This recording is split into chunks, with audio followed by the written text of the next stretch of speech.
ያ ምንድነው ያው እኔ በተወሰነ የሆነ ጊዜ ቁርአን የአማርኛው ቨርሽን የማንበብ እድል አግኝቼ ያው አንብቤ ያውቃለሁ። በተወሰነ ደረጃ ዋና ይዘቱ ምንድነው የሚለውን የቁርአንን ለመረዳት ሞክሬያለሁ። በተጓዳኝ ደግሞ አንዳንድ የተጻፉ መጽሐፍቶችንና በቪዲዮ የተሰሩ የዶክተር ዛኪርን እንዲሁም ደግሞ የአህመድ ዲዳትን የሆነ መጽሐፍ አለ። እሱን ቀደም ያለ ጊዜ ነው አንብቤ አውቃለሁና የሆነ አርጊውመንት አለ። እሱ ምንድነው from the beginning ሁሉም ነገር ነቢያትም ሙስሊሞች ነበሩ፣ ሌሎቹ ሙስሊሞች ነበሩ። ግን ከሆነ ጊዜ በኋላ ነው ያው መጽሐፍ ቅዱስ ተቀይሮ ነው የሚል ኮንሰፕት ያለው ነው። ምክንያቱም አሁን ያለው መጽሐፍ ቅዱስና ቁርአን በሐሳብ ስለሚለያይ ማለት ነው። እና ያ ሂስቶሪካል ብሪጅ የት ጋር የተከሰተ ይመስልሃል? እሱ ነው ጥያቄ።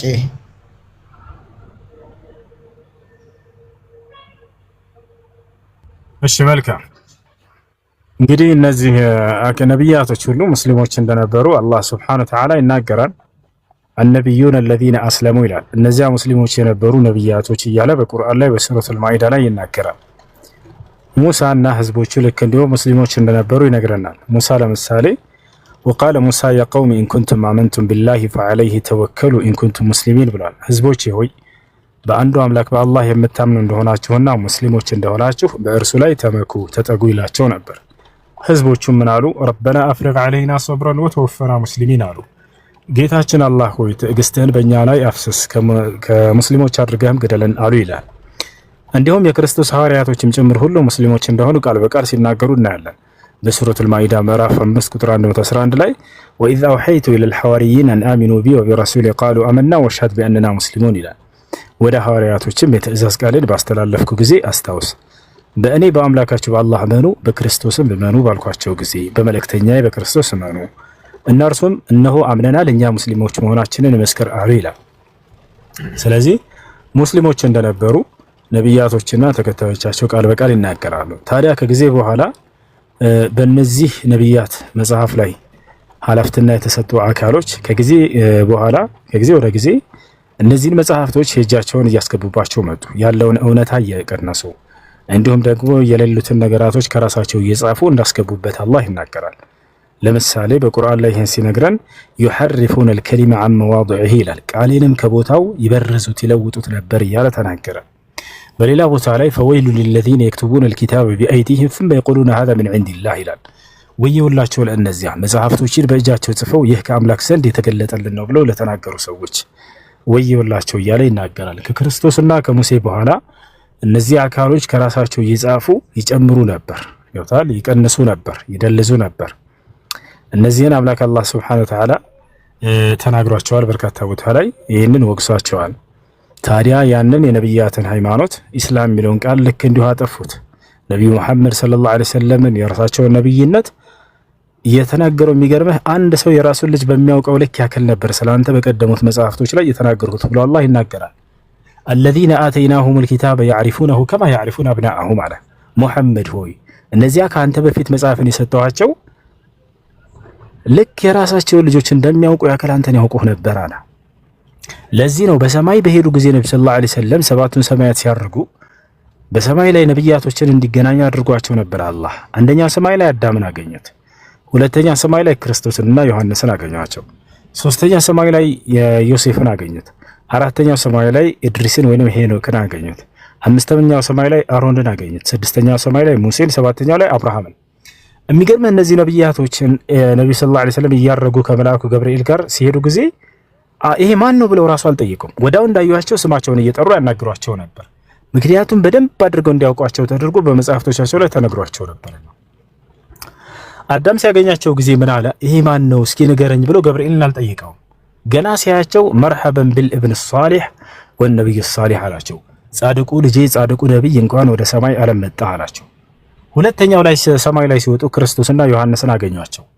ከዚያም እነርሱም አልጠየቁም። ክርስቶስ ማን ነው ይሄ ብሎ አልጠየቀም። ምክንያቱም በመጽሐፉ ላይ በደንብ ተደርጎ ተነግሮት ነበር ስለርሳቸው ሙሉ ማንነትና መገለጫ ሙሉ ተክለሰውነታቸውን መልካቸውን ሁሉ ሲያቸው ጊዜ ወዲያው ምን አለ? መርሐበን ቢልአኽ ሷሊህ ወነብይ ሷሊህ አሉ። ጻድቁ ወንድማችን ጻድቁ ነብይ እንኳን ወደ ሰማይ ዓለም መጣ አሏቸው። ሶስተኛው ሰማይ ላይ ሲሄዱ ዮሴፍም ልክ እንዲሁ መርሐበን ቢልአኽ ሷሊህ ወነብይ ሷሊህ አለ። ጻድቁ ነብይ ጻድቁ ወንድሜ እንኳን መጣ አላቸው።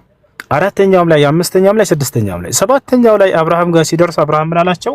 መርሐበን ቢልኢብን ሷሊህ ወነብይ ሷሊህ ጻድቁ ልጄ ጻድቁ ነብይ እንኳን ወደ ሰማይ ዓለም መጣ አላቸው። ስለዚህ እነዚህ ነብያቶች በመጽሐፍቶች ላይ በትክክል እንደተገለጸላቸው በአንደበታቸው አምላክ አላህ Subhanahu Wa Ta'ala በቃሉም በትክክል ስለራሳቸው ማንነት ስለገለጸላቸው መጠየቅ አላስፈልጋቸውም፣ ያውቋቸው ነበር።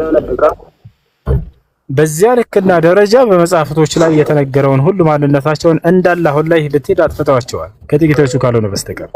ስለዚህ ልክ እንዲሁ ሃይማኖታቸውን አጥፍተዋቸዋል። አንድ ሃይማኖት እንዳለ መጽሐፍ ቅዱስ ይናገራል። ለምሳሌ አንድ ጌታ አንድ ሃይማኖት እያለ ይናገራል። ያ አንድ ሃይማኖት ግን ማን ነው? ክርስትና ነው ወይ አምላክና እግዚአብሔር የሰበኩት ብለን ስናይ አንዲት ቦታ ላይ እግዚአብሔር ክርስትና ሃይማኖትን ተከተሉ አላለም። ነብያቶችም ልክ እንዲሁ ክርስትና ሃይማኖትን ተከተሉ አላሉ። ልክ እንዲሁ አይሁድነት የሚልም እምነትንም አልሰበኩም። የዘር መጠሪያ እንጂ የእምነት መጠሪያ አይደለም። ነገር ግን ያንን አምላክ አላህ በመጨረሻው ነብይ ላይ በገለጠው ቃል ላይ በነብዩ ሰለላሁ ዐለይሂ ወሰለም ላይ በገለጠው ቃል ላይ በቁርአን ላይ ሲነግረን ያ በነብያት በኩል ያዘዝኩት ሃይማኖት ኢስላም ነው እያለ ይናገራል። በሱራ አሊ ኢምራን ምዕራፍ 3 ቁጥር 19 ላይ ኢነ ዲነ ዒንደላሂ አልኢስላም አለ። ከእኔ ከአምላካችሁ ዘንድ ትክክለኛው ሃይማኖት እስልምና ሃይማኖት ነው አለ። እነዚያ ነብያቶችም እስልምናን ሰብከው እንደነበር ይነግረናል። ለምሳሌ ያዕቆብን ብንወስድ ምዕራፍ 2 ቁጥር 132 ላይ ወያዕቆብ ያ በኒየ ኢነላህ አስጠፋ ለኩም ዲነ ፈላ ተሙቱነ ኢላ አንቱም ሙስሊሙን ይላል። ያዕቆብ ለልጆቹ ልጆቼ ሆይ እነሆ አላህ አንድ ሃይማኖትን መርጦላችኋል እስላምን፣ አደራ ልጆቼ ሙስሊሞች ሆናችሁ እንጂ አትሙቱ አላቸው ይላል። ይህን ይመስላል ወገኖች።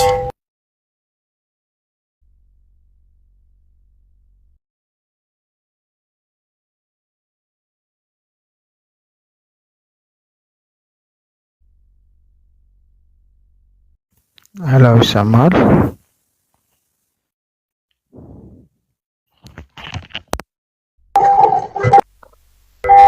ቀጥሉ። ወጥቷል እንዴ? እሺ ቀጥሉ። ኦኬ እሺ፣ እየሰማሁ ነበረ።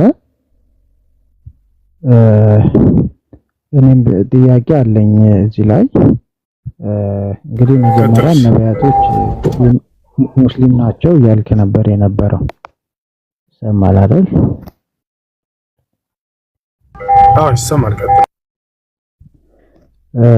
እንግዲህ ቁርአናችሁ ላይ እንደሚያስረዳው ከሆነ የመጀመሪያው ሙስሊም ሙሐመድ ነው ይላል። ምን ትላለህ? ሱራ 6:163 ላይ። እሺ በሱ ላይ ላስረዳ። ያ ምክንያቱም ሊትራሊ ለእርሱ የመጀመሪያው ሙስሊም እንደሆነ እሱ ሙሐመድ ለራሱ ይናገራል። ከዛ አንድ ላይ ጥያቄ ላርግና እሱ ላይ በላስረዳ። እሱ ላይ በቃ ችግር የለውም። ከፍ ብለህ ከሱ በፊት ያለውን አንቀጽ አንብበው። የማንን መንገድ መራኝ እንደሚል እዚያ ላይ ያ ሃይማኖት የማን እንደሆነ ቀድሞት የነበረውን ይጠቅሳል። አንብበሃል? እሱን ወይስ ላንብብልህ? እዚህ ላይ ቆም አስረዳኛ። ምክንያቱም አሁን እንዴት መሰለህ አውድ የሚባል ነገር አለ ወገናችን። ከሱ በፊት አውድ የሚባል ነገር አለ። ከሱ በፊት ያለው አንቀጽ ምን ይላል የሚለውን አንብበው። እዚያ ጋር መልሱን ታገኘዋለህ። ምን ይላል ከሱ በፊት ያለው አይደለም። እኔ አሁን ረጅም ሰዓት እየተከታተልኩ ነበረ። ገባህ? ሞክ ምናምን ስታረግ ነበረ ሊትራሊ። እሱን እንዴት ነው አንተ ስታወራ አውድ የሚባለውን ነገር አታይም። ገባህ አይደል? እንደዛ ካልሆነ ደግሞ እንዴት ነው የሚለው? እሺ ልናገር። ታዳምጣለህ?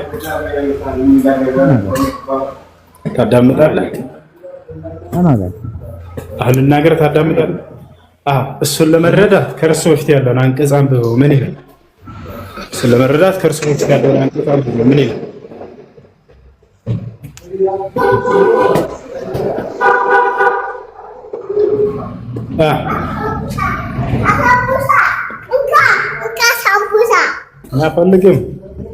እኔ አልፈልግም። ከሱ በፊት ያለውን አንቀጽ አንብበው።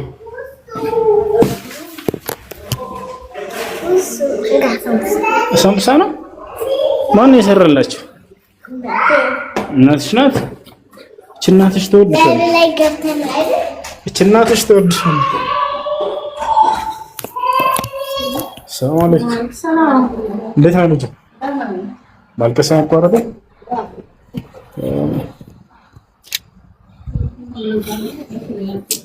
ገረበታለን ካስፈልገዋል። እሺ ከሱ በፊት ያለው አንቀጽ ያብራራልሽ ወገናችን። መለስ ብለህ ያት ቴንኪው ሁሱ ቅድም የጠየኩን አብራርተህ ነው። ወጥቼ አስወጥቶኝ ነበር ኔትወርክ። አሁን ደግሞ ምናልባት ባይቆረጥ አሁንም እየሰማሁ ነው። ያ ምንም የሚያብራራው ነገር ይሰድረክ ምን ነው ረራው እንግዲህ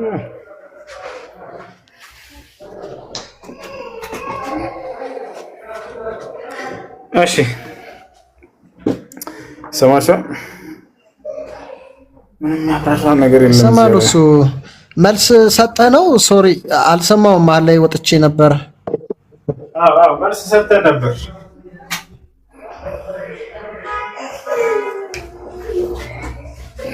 ኦኬ እና ነብያቶች ሁሉ ኢስላምን እንደሰበኩ አምላክ አላህ Subhanahu Wa Ta'ala ተናግሯል። እዚያ ላይ ያንን ሁሉ አስቀምጦታል። ነብያቶች ምንድነው ኢስላም ሰብከዋል። እንዴት ነው ኢስላም መስበካቸውን በምን ነው ማወቅ የምንችለው? በቁርአን ቁርአንማ በኋላ ነው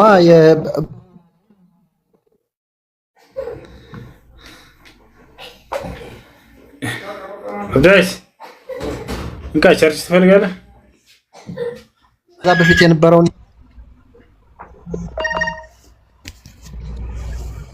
ሊያረጋግጥ ይችላል። እዛ በፊት የነበረውን ነገር ያረጋግጣል። ለምን ከተባለ ከአምላክ ዘንድ የመጣ ቃል ነው። አምላክ ደግሞ ስላለፉት ዘመናቶች ሁሉ የሚያውቅ ነው። ለምሳሌ ሙሴ መጣና ስለ አብርሃም፣ ስለ ኢስሐቅ፣ ስለ ያዕቆብ ተናገረ። ያ እውነት ነው ብለህ ተቀብለሃል? አይ ከእነርሱ እና የመጣ አልቀበልም አላልክም። ምክንያቱም ለሙሴ የተገለጠው ቃል ከአምላክ ነው ብለህ ስለምታምን አምላክ ስለ አብርሃም፣ ስለ ኢስሐቅ፣ ስለ ያዕቆብ ቢተርክ ታማኝ ነው እሱ። አሁን ለነቢዩ መሐመድ ሰለላሁ ዐለይሂ ወሰለም እየገለጠላቸው ያለ አምላክ እንጂ ከራሳቸው እየተናገሩ አይደለም። የቁርአን ተናጋሪ ገና ስትከፍተው ይህ ቁርአን ከዓለም ጌታ የመጣ ለመሆኑ ምንም ጥርጥር የለውም ነገር ይጀምራል። አይ እነዛ እኮ ለምሳሌ ሙሴ የጻፈውን ኢያሱ ሲጽፍ የተቀበልነው ተመሳሳይ ነገር ስለጻፉ ነው። በኋላም የተነሱ ነቢያት እነ ኢሳያስ እነ ኤርሚያስ እነሱንም የተቀበልናቸው የጻፉት ነገር ከመጀመሪያዎቹ ነቢያት ጋር ተመሳሳይ ስለሆነ ነው። ይሄኛው ግን የቁርአን ሐሳብ ግን ከመጀመሪያዎቹ የነቢያት ሐሳብ ጋር ተመሳሳይ አይደለም። እንዴት አድርገን ነው ተመሳሳይ ያልሆነን ነገር ከእግዚአብሔር የተገኘ መገለጥ ነው ብለን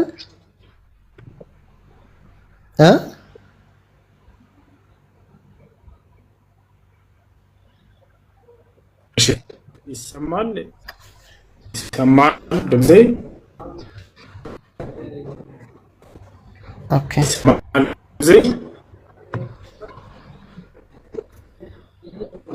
ኦኬ እሺ ኔትወርክ በጣም አስቸግሮኛል። ኤኒዌይስ ቀጥል። በቃ ጥያቄዎች እነዚህ ነበሩ ወይ በሌላ ጊዜ ቢሆን እገባለሁ። በጣም እያያዘኝ ነው። ኤኒዌይስ ግን ምንድነው የኔ ሐሳብ? አሁን እንትን ቪዲዮ እየታየኝ ነው በደንብ። የኔ ሐሳብ ምንድነው? ሙሴ ነብይ ነው። ከሙሴ ቀጥሎ የተነሳውን ኢያሱን የተቀበልነው እንደ ሙሴ ያለ ሐሳብ ስላለው ነው። ከሙሴ በኋላ ያሉትንም ነቢያት የተቀበልናቸው ተመሳሳይ ሐሳብ ያላቸው ስለሆኑ ነው። በመካከል ግን ከአንድ ሺህ ሜይ ቢ ከዛም በላይ ሊሆን ይችላል ዓመታት በኋላ ሙሐመድ ተነስቶ ያመጣው ሐሳብ ከነቢያት ሐሳብ ጋር የሚስማማ አይደለም ነው እና ካልተስማማ ደግሞ ያንን እንዴት አድርጌ ልውሰደው ነው። እሺ ስለዚህ ከነቢያት ትምህርት ጋር የማይስማማ ከሆነ ተቀባይነት የለውም ነው። ጥሩ ነገር ነው ያመጣው። የለውም። አሁን እስኪ በጣም ጥሩ ነቢያቶች አሁን ከነቢያት ትምህርት ጋር የሚስማማው ለመሆኑ የነቢዩ መሐመድ ሰለላሁ ዐለይሂ ወሰለም ትምህርት ነው ወይንስ የክርስቲያኖች ትምህርት ነው የሚለውን ልናይ ነው። እሺ ነቢያቶች እነ ሙሴ እነ ኢያሱ አምላክ ስንት ነው ብለው ነው ያስተማሩት? የአምላክ ስንት ነው የሚለውን በነቢያት አምላክ አንድ ነው ብለው አስተምረዋል። ክርስቲያኖችም አምላክ አንድ ነው ብለው ነው የሚያስተምሩ። በጣም አንተ አንድ አምላክ ብለው እነሱ የሚጠቅሱት አብ ወልድ መንፈስ ቅዱስ አንድ አምላክ ነው ብለው ነው ያስተማሩት ወይንስ ያ አንድ አምላክ በማንነቱም በምንነቱም አንድ ብቻ ነው ብለው ነው ያስተማሩት? እነ ሙሴ አሁን እሱን ስፔሲፊካሊ ግልጽ ለማድረግ በነቢያት እግዚአብሔር አንድ ነው ተብሎ ተገልጿል።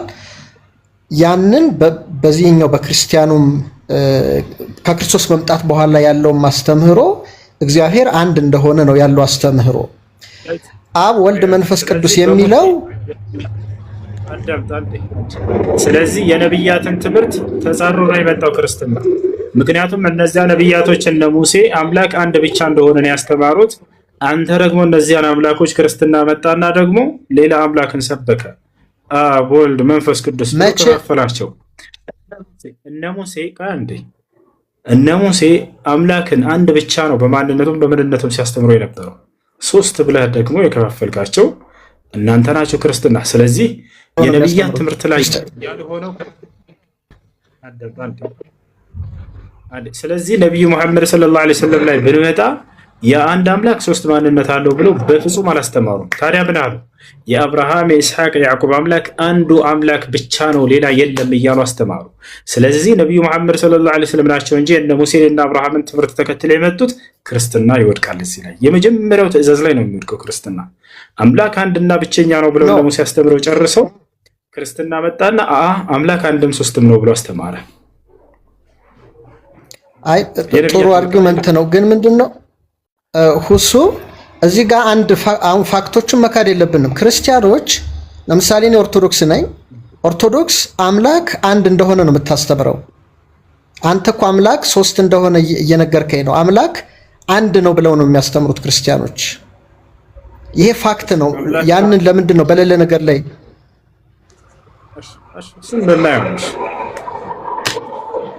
አብ አምላክ ነው አይደለም? አብ አምላክ ነው፣ ግን ይሄ ስያሜ ነው። በአካል ሶስት ስለሆኑ ነው። ወልድ አምላክ ነው ነው። መንፈስ ቅዱስ አምላክ ነው። እውነት ነው፣ አምላክ ነው። ስለዚህ ስንት ናቸው እነዚህ? በአካል ሶስት ናቸው። አይደለም ስንት ናቸው እነዚህ? ሶስት ናቸው አይደለም? ሶስት ናቸው አይደለም? አሁን ሶስቱም አምላክ ያለው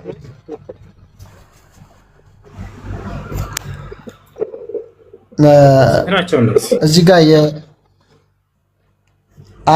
አሁን የስላሴ ወይም ደግሞ እግዚአብሔር የአካል ሶስትነት አለው የሚለው አምላክነቱን ከሶስት አይከፋፍለውም። እነ ሙሴ ስላሴ ብለው አስተምረዋል።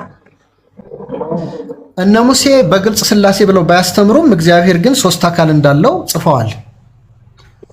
በጣም ጥሩ። ስላሴ ብለው አላስተማሩም እነ ሙሴ፣ ግን ክርስትና ስላሴ ብላ ታስተምራለች አይደለ? ክርስትና ስላሴ ይላል። ምክንያቱም በክርስቶስ ኢየሱስ የተገለጠ እግዚአብሔር በየጊዜው ማንነቱን ገልጿል።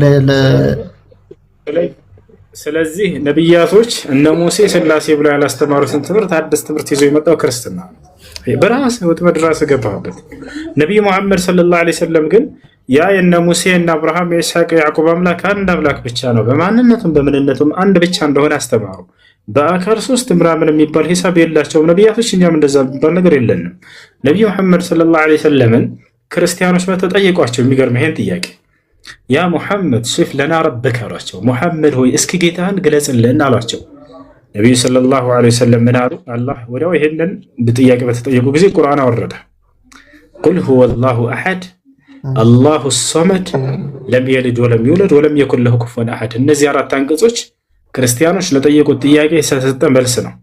እነዚህ አራቶቹ አናቅጾች የክርስቲያኖች ስህተት እንደሆኑም በዚያው ላይ ያረማቸው ነው። ገብቷል። ከነቢያት አምላክ መንገድ የወጡበትን ማለት ነው።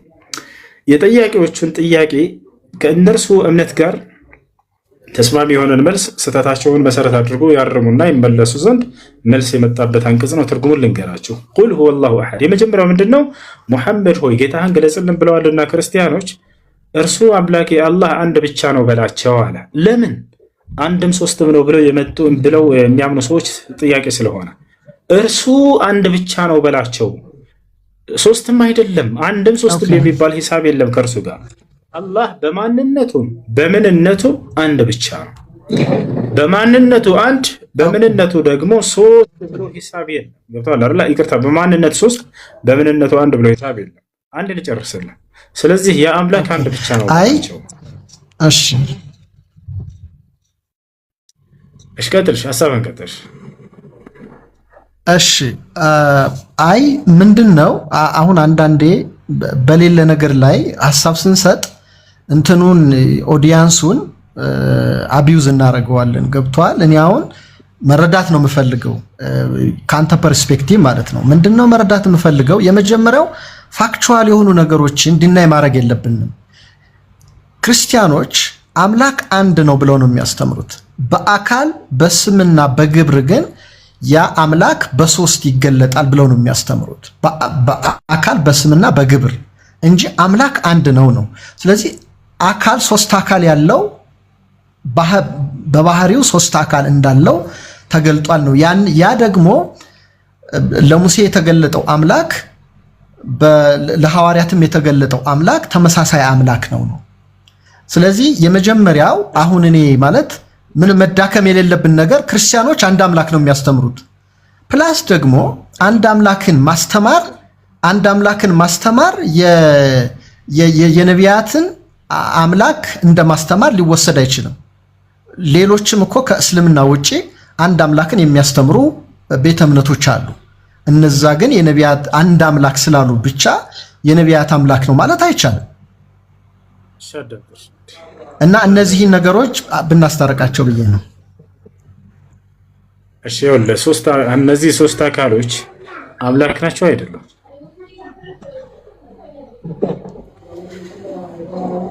አንድ አምላክ በግብር በስምና በአካል ግን ሶስት ነው እኮ። እነዚህ ሶስት አካል ያልካቸው ማን ማን ይባላሉ ስማቸውሽ? አብ፣ ወልድ፣ መንፈስ ቅዱስ። እነዚህ ሶስቱም አምላክ ናቸው አይደሉም? በአካል ነው ያልኩት። በአካል አምላክ ናቸው አይደሉም? በአካል ኖ፣ አንድ አምላክ ነው ግን በሶስት አካል ይገለጣል እግዚአብሔር እኮ። እነዚህ በአካል ሶስቱ አካሎች አምላክ ናቸው አይደሉም? ለብቻ አይደሉም አምላክ። ይሄን በምሳሌ ላስረዳ። በምሳሌ ለማስረዳት ለብቻ አላልኩም። ሶስቱም በጀማዓ በህብረት አምላክ ናቸው አይደሉም? ሶስቱ አካል እግዚአብሔር ሶስት አካል ቢኖረውም ነገር ግን አንድ አምላክ ነው ነው። አሁን ለምሳሌ አንተ እግዚአብሔር አንድ ነው ስትል አላህ አንድ ነው ስትል አንድ የምትለው ምኑን ነው? በማንነቱም በምንነቱም አንድ ነው ስንል ምኑን ነው? በማንነቱም ማለት ለምሳሌ ምኑን ነው የምንገልጠው? በማንነቱም በምንነቱም አንድ ነው እያልን ነው።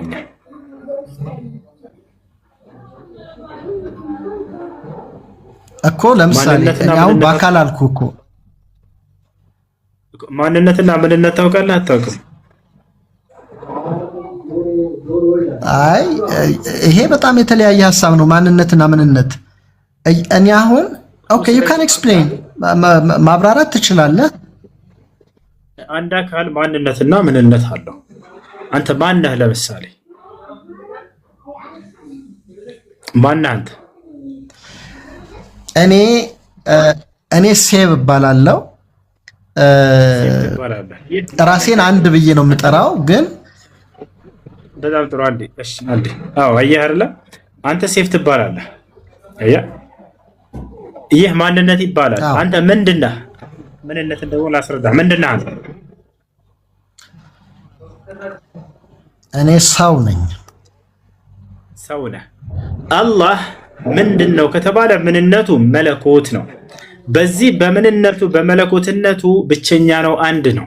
ማስረጃ ወኢላሁኩም ኢላሁ ዋሂድ ላ ኢላሃ ኢላሁ እኔ አምላካችሁ አላህ አንድ ብቻ ነኝ ከእኔ በስተቀር ሌላ ማንም አምላክ የለም አለ። አምላክነት ወይንም መለኮትነቱ ብቸኛ ነው፣ የሚጋራው የለም፣ በምንነቱ አንድ ነው ስንል ይሄን ነው። ማን ነው ያ አካል ስንል ጊዜ አላህ ይባላል። አላህ የሚለው የማንነቱ መጠሪያው ነው። በዚህ በማንነቱ አላህ በሚለው ማንነቱ ብቸኛ ነው ወይ? አዎ ብቸኛ ነው። ማስረጃ ቁል ሁወ አላሁ አሐድ በል እርሱ አላህ አንድ ብቻ ነው አለ። ገብቶሃል አይደል? ይህ አምላክ አላህ ሱብሓነሁ ወተዓላ አንድ ነው ስትሉ ጊዜ ምን ለማለት ነው ሲሏችሁ፣ አንድ ነው ስንል ጊዜ በማንነቱ በምንነቱም አንድ ነው እያልናችሁ ነው። አንተ ለምሳሌ ምንድነው አልኩት፣ እሱን ሰው ነኝ አለ። በሰውነትህ ግን ብቸኛ ነህ ወይ? አንተ አይደለህም። የዓለም ህዝብ ሁሉ ይጋራል ይሄን ምንነት። አላህስ መለኮት ነው፣ በመለኮትነቱ ብቸኛ ነው ወይ? አዎ። የሚጋራው አካል አለው? ላ የለም፣ ብቻውን ነው። አንተ ግን ያንን አንዱን አምላክ በምንነቱ ላይ በመለኮቱ ላይ አጋራህበት። አብም ወልድም መንፈስ ቅዱስም በምንነት ይጋራሉ አልክ። በመለኮት አንድ አይደለም፣ የምታመልካቸው ሶስት አካሎች ናቸው ማለት ነው።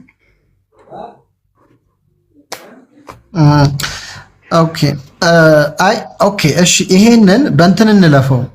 ባይዘወይ ይሄ ማጋራት የሚለው ሐሳብ ከቁርአን አንጻር የአብ የወልድ የመንፈስ ቅዱስን አይደለም የሚገልጠው።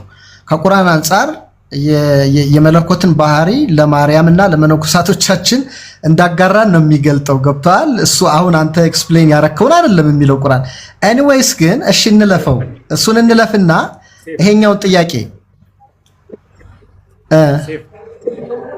አንድ አዳምጤ እንድትረዳ እኔ ጨዋ ሆነ አግኝቻለሁ። ረጋቢ ማስረዳ እሺ፣ ጭቅጭቅ ውስጥ ያልገባ ስለዚያ ነው እንድትረዳ ዘንድ። አሁን አንተ እኔ ቁርአንን በደንብ አድርጌ ማወቅ ሰው ነኝ። እሺ፣ አሁን እዚህ ቦታ ላይ ቁርአንን ከላይ እስከታች በደንብ አድርጌ አውቀዋለሁ። ሐሳቡን ገና ዝም የት እንዳለ አውቀዋለሁ። እኔ ቁርአንን ያዝኩት በጭንቅላት ያዝኩት ገና ህፃን እያለሁ 12 ዓመት ህፃን ልጅ እያለሁ ነው። በሙሉ ከኢትዮጵያ ተወዳድሬ አንደኛ ወጥቼበታለሁ። ኢትዮጵያንም ወክዬ ዓለም አቀፍ ውድድር አድርጌበታለሁ። ይሄን የምነግርህ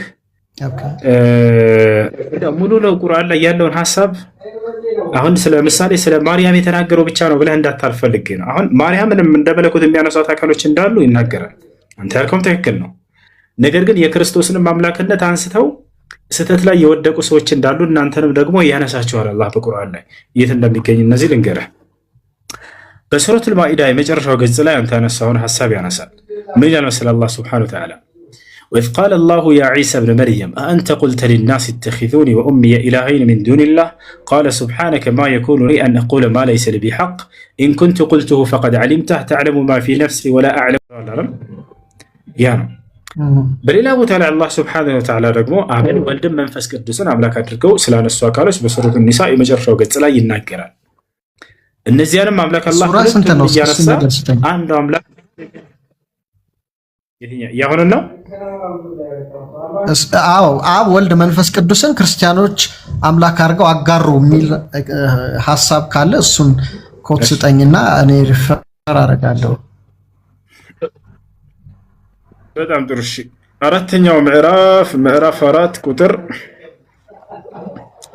171 ላይ 171 እና 172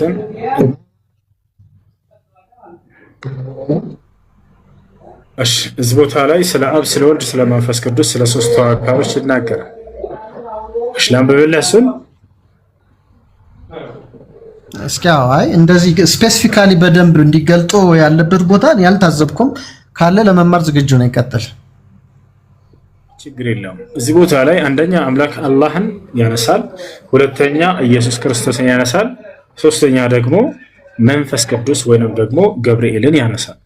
መንፈስ ቅዱስ ራሱ ገብርኤል ነው። ስለዚህ አላህ ሱብሓነሁ ወተዓላ ሶስቱንም እያነሳ እኔ አምላካችሁ አላህ እኔ አላህ ብቻ ነኝ ካለ በኋላ ክርስቶስ የእኔ አላህ መልእክተኛ እንጂ ሌላ አይደለም። መልአኩ ደግሞ የቅርብ መልአክ ብሎ ያነሳዋል። መልአኩ ደግሞ እንዲሁም ክርስቶስም እኔን በብቸኝነት ይገዛሉ፣ እኔን ከመገዛት የሚጸየፉ አይደሉም እያለ ሁለቱንም ደግሞ ያነሳቸዋል። በፍጹም ከኔ ጋር የሚጋሩ ሳይሆኑ ለእኔ በመገዛት ለእኔ ባሪያ መሆንን የማይጸየፉ ናቸው እያለ ያነሳቸዋል። አንዴ ላሳያችሁ።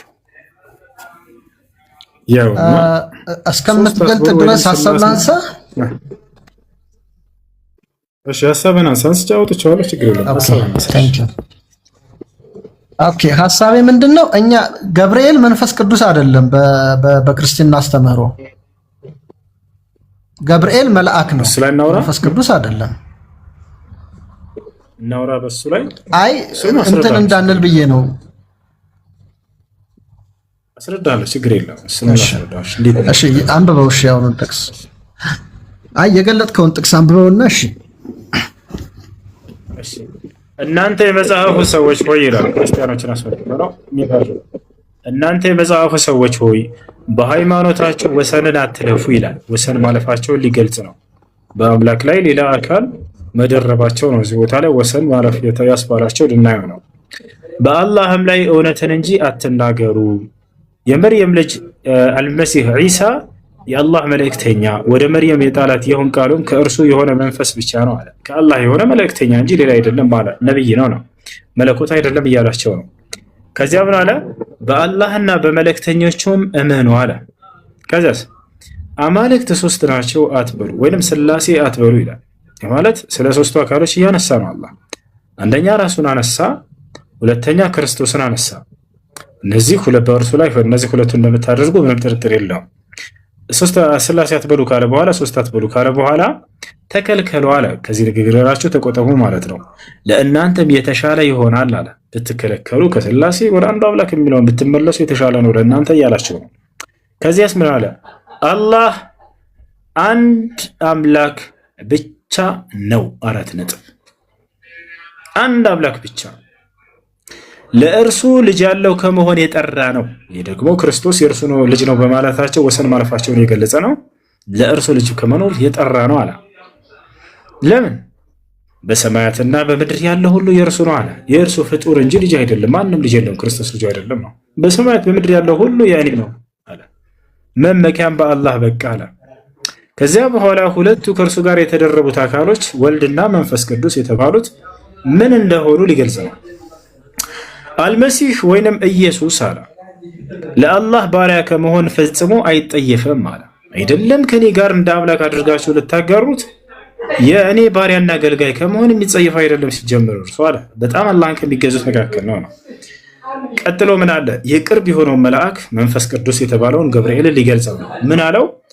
ቀራቢዎቹ የሆኑት መላእክትም አይጸየፉም አለ። ምድርም አይጸየፉት ለአላህ ባሪያ ከመሆን የሚጸየፉ አይደለም። ገብርኤል ራሱ አላህን የሚገዛ ነው። መንፈስ ቅዱስ እርሱን ከመገዛት የሚጠየፍ አላህን ከመገዛት የሚጠየፍ የሚኮራም ሰው አላህን ከመገዛት የሚኮራ ሰው አላህ ሁሉንም ወደ እርሱ በእርግጥ ይሰበስባቸዋል አለ። ጌታችን አለ ያ። ስለዚህ መንፈስ ቅዱስ የተባለው ራሱ መልአኩ ገብርኤል እንደሆነ አሁን ላሳያችሁ። ከአምላክ ዘንድ ቃልን የሚያመላልሰው ለነብያት ያ መልአክ ማን ይባላል? ልጆች ኮሜንት ላይ ጻፉ። ከአምላክ ዘንድ ለነብያት ቃልን የሚያመላልሰው መልአክ ማን ይባላል? ከአምላክ ፊት ቆሞ ለነብያት በስርዓትን የሚሰጠው መልአክ ማን ነው? አንተ ራስህ መልሰው፣ ችግር የለም ሴፍ። ኦኬ አይ እኔ ምንድነው በጣም ማለት ኢንተራፕት ላረግ ስላልፈለኩ ነው ዝም ያልኩኝ። ምንድነው በነገራችን ላይ መላእክት በቁጥር የማይገለጹ ኢንፋይናይት የሆኑ ቅዱሳን መላእክት ነው ያሉት። ይሄ እንግዲህ አይ ዶንት ኖ በዘሴም የሆነ ትምህርት ይኖራል ብዬ አስባለሁ። በእስልምናውም የመላእክትን ቁጥር በተመለከተ፣ በክርስትና ግን ኢንፋይናይት የሆኑ ቅዱሳን መላእክት ነው ያሉት፣ ተቆጥሮ የማያልቁ ማለት ነው። ከነቢያት ጋራ ደግሞ ይገናኙ የነበሩት ቅዱሳን መላእክት የተለያዩ ናቸው። ለምሳሌ ዳንኤልን፣ ነቢዩ ዳንኤልን ብንወስድ ቅዱስ ሚካኤል ያናገረው ነበረ። ይህም መጽሐፍ ቅዱስ መሰረት አድርጌ ነው የምነግርህ። ቅዱስ ሚካኤል፣ ቅዱስ ገብርኤል፣ ከዛ ደግሞ ሌሎቹ ቅዱሳን መላእክትም አሉ በስፋት የተጠቀሱ። ይሰማል? ያ ይሰማል። አሁን ኮሜንት ላይ ጥያቄ እየጠየቁ ነው ክርስቲያኖች። ምን ይላል ኮሜንት ላይ? አሁን ባነበብከው መጽሐፍ መንፈስ ቅዱስ ገብርኤል ስለመሆኑ የገለጸው እንዴት ነው ወይንስ እያለ ይናገራል። ከቁርአን ያለውን አንጻር ልግለጽላችሁ ብዬ ነበረው መጽሐፍ ቅዱስ ላይ። እዚህ ጥያቄው ክርስቲያን ስለሆነ ወደ መጽሐፍ ቅዱስ እንሄድና ወደ ቁርአን መለስላችኋለሁ። መልአኩ ገብርኤል ራሱ መንፈስ ቅዱስ ስለመሆኑ ኖ አይ በእግዚአብሔር ፊት የሚቆም ችግር የለም። እሺ ቀጥል። አይ ምንድን ነው ይሰማኛል ቁርአን ስላሴ ብሎ ሜንሽን የሚያደርገው ስፔሲፊክ የሆነ ነገር የለም ነው የጠቀሰው በግልጽ የተቀመጠ ነገር ምንድነው ከተባለ ኢየሱስን ማርያምንና መነኮሳት የሚለው ነው የተገለጸው አሁን ካልከው ላይ ደግሞ መንፈስ ቅዱስ የለም ገብርኤል መንፈስ ቅዱስ ነው ብለን በአንድምታ ልታስማማው ካልሆነ በስተቀር እዛ ጋር መንፈስ ቅዱስ አልተገለጸም አይደለም ናናሳይ እዚሁ ጋር መንፈስ ቅዱስ አይደለም ይያለና ናናሳይ ገብርኤል ራሱ መንፈስ ቅዱስ እንደሆነ ቁርአንን ከአላህ ለነብዩ ሰለላሁ ዐለይሂ ወሰለም ያደረሰው መልአክ ማን ነው ታውቃለህ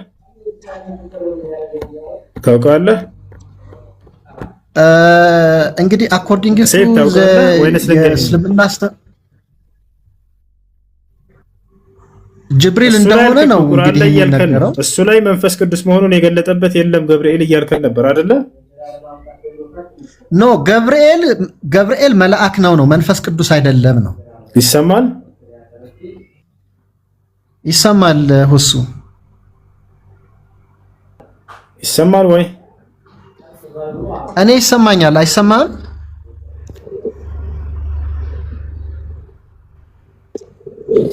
እሺ ይሰማል አይደል ከተሰማ አሁን ቀደም ምን አልከን እሱ በቁርአን ላይ መንፈስ ቅዱስ ገብርኤል እንደሆነ የተገለጠበት ቦታ የለም ብለሃል አይደል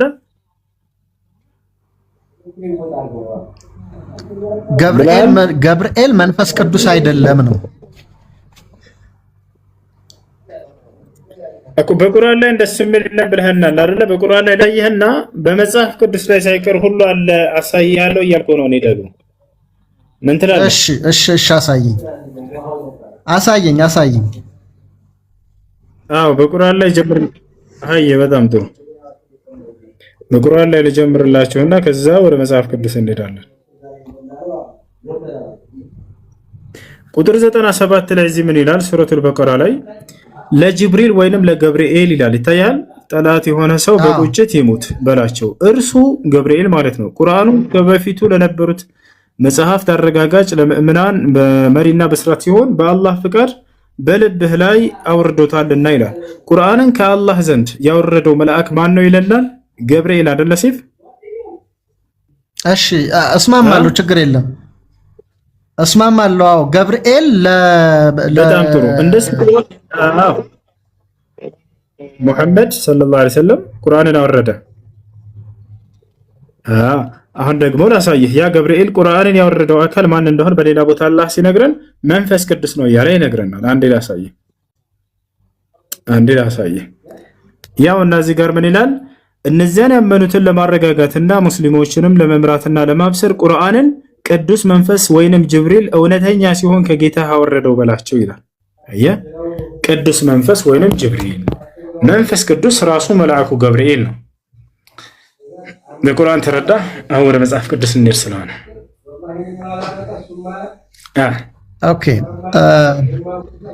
ኦኬ ይሄ ራሱ ሊትራል ነገር አይደለም ያው በእንትን ነው ለማስማማት የሞከርከው ኤኒዌይስ ይሄን አገላለጽ እኔ እንዴት ብዬ መሰለህ የምረዳው ሁሱ ቅዱሳን መላእክት የፈጣሪ መልእክተኞች ናቸው ሰውንና እግዚአብሔርን በመልእክት የሚያገናኙ ናቸው ስለዚህ ከፈጣሪ የመጣን መልእክት ያንተን አረዳድ ሳይሆን አሁን የምትነግረው ቁርአኑ ላይ መንፈስ ቅዱስ ራሱ ገብርኤል ነው ይላል አይደል መች ሊትራሊ አላለም እኮ መንፈስ ቅዱስ ገብርኤል ነው እኮ ያለ ነገር አላሳየኝም ያሳየኝ የሆነ ቦታ ገብርኤል ላከለት አልከኝ ገብርኤል ገለጠለት አልከኝ ያው አንድ ቦታ ላይ ችግር የለውም ያው አንድ ቦታ ላይ እዛው ላይ ቁጥር 102 ላይ ምን ይላል እሺ ችግር የለም አንብበው እኔ እንትን ችግር የለብኝም እኔ ባይዘው አንብበው ዝም ብለህ አምናለሁ አንብበውና ቃሉን እንስማው መንፈስ ቅዱስ ገብርኤል ነው የሚል ቀጥታ ሊትራል ነገር ካለ ማለት ነው አው ያው ምን ይላል እነዚያን ያመኑትን ለማረጋጋትና ሙስሊሞችንም ለማብሰር ለመምራት ቁርአንን ቅዱስ መንፈስ ወይንም ጅብሪል እውነተኛ ሲሆን ከጌታ አወረደው በላቸው ይላል ቅዱስ መንፈስ ወይንም መንፈስ ቅዱስ ጅብሪል ብለው ይጠራዋል አሁን ተረዳህ በዚህ ወደ መጽሐፍ ቅዱስ እንደረመ መጽሐፍ ቅዱስ ላይ ጅብሪል ወይ ገብርኤል ራሱ መንፈስ ቅዱስ ነው ሌላ አይደለም። አይ እንትን ነው እዚህ ጋር አሁን ምንም እውነት ለመናገር እኔ አሁን አላስመስልም። እሱ እኔ የገባኝን እውነት እንትን ከማለት አልመለስም። ይገርማል። እና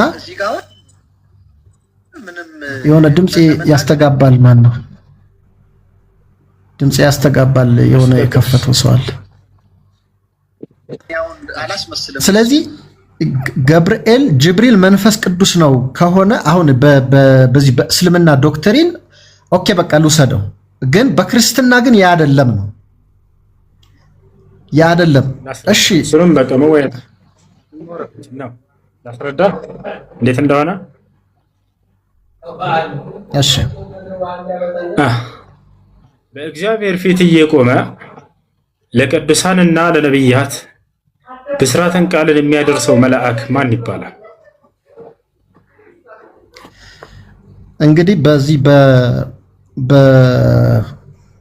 እኛ ማለት በእግዚአብሔርና የሰው ልጅ ግንኙነት ከጀመሩ መላእክትና እግዚአብሔር ሰውን ከመላእክት ጋር የሚያገናኝበት ብዙ መስመር አለው። ከነዛ ውስጥ አንዱም ገብርኤል ነው። ገብርኤል በዋናነት የሚታወቅበት ሌሎችም ይላካሉ፣ ግን ቅዱስ ገብርኤል በዋናነት የሚታወቅበት የምስራችን በማብሰር ነው። ለምሳሌ የእመቤታችንን እንደምትጸንስ አብስሯል። የዘካርያስም ስለዚህ በማብሰር ይታወቃል። በቃ ባጭሩ በማብሰር ይታወቃል። ግን ዘኦንሊ መልአክ አይደለም። አንድ ጊዜ ወዚህ መልአኩም መልሶ እኔ በእግዚአብሔር ፊት የምቆመው ገብርኤል ነኝ፣ እንድናገርህም ይህችን ምስራች እንድሰብክልህ ተልኬ ነበር አለ።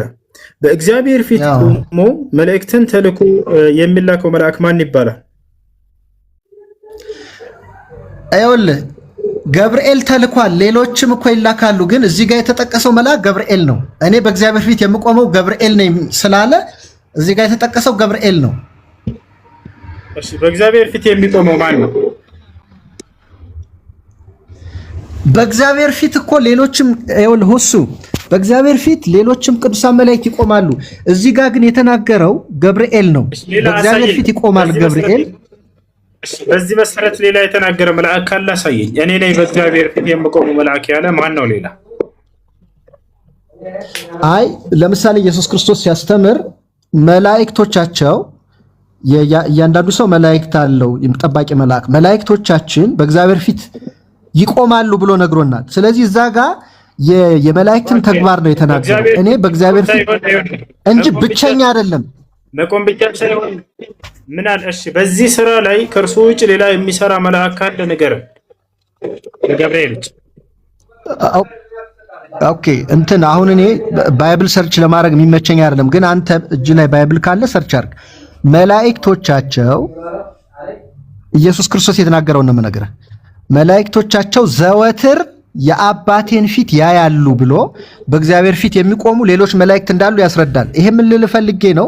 በእግዚአብሔር ፊት የምቆመው ገብርኤል ነኝ ብሏል፣ ግን ኖት ዘ ኦንሊ መልአክ አይደለም ገብርኤል። እሺ ሌላ ነገር እንሽ አንድ መልአክ ስጠን። በእግዚአብሔር ፊት የሚቆም መልአክና ቃልን ትንቢትን ቃልን ከእርሱ እየተቀበለ ለሌላ ለቅዱሳንና ለነብያት የሚያደርስ ሌላ ማን ነው? ስጠን እስኪ። ኢንፋይናይት አልኩ እኮ ኢንፋይናይት። ይኸውልህ ለቁጥር የሚያታክቱ ቅዱሳን መላእክት በእግዚአብሔር ፊት ይቆማሉ። ለምሳሌ አንድ ማን የሚባል መልአክ እንደ ገብርኤል የሚሰራ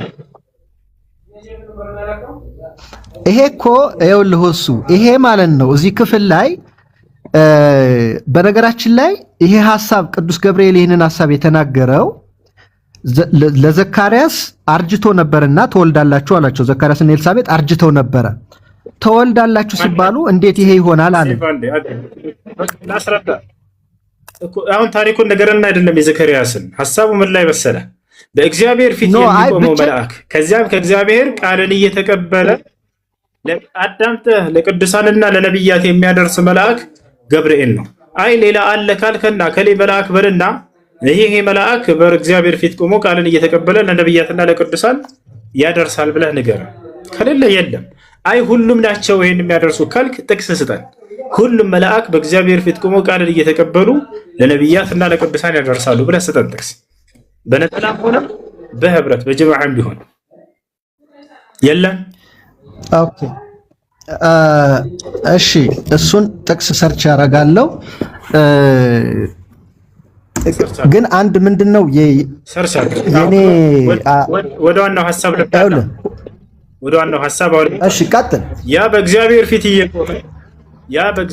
እየቆመ ከእግዚአብሔር ቃልን ተቀብሎ ለነቢያት የሚያደርሰው ገብርኤል የተባለው ራሱ መንፈስ ቅዱስ እንደሆነ አሁን ማስረጃ ልስጥ። ዋናው ሐሳብ እሱ ላይ ነው እና ላሳየህ። እሺ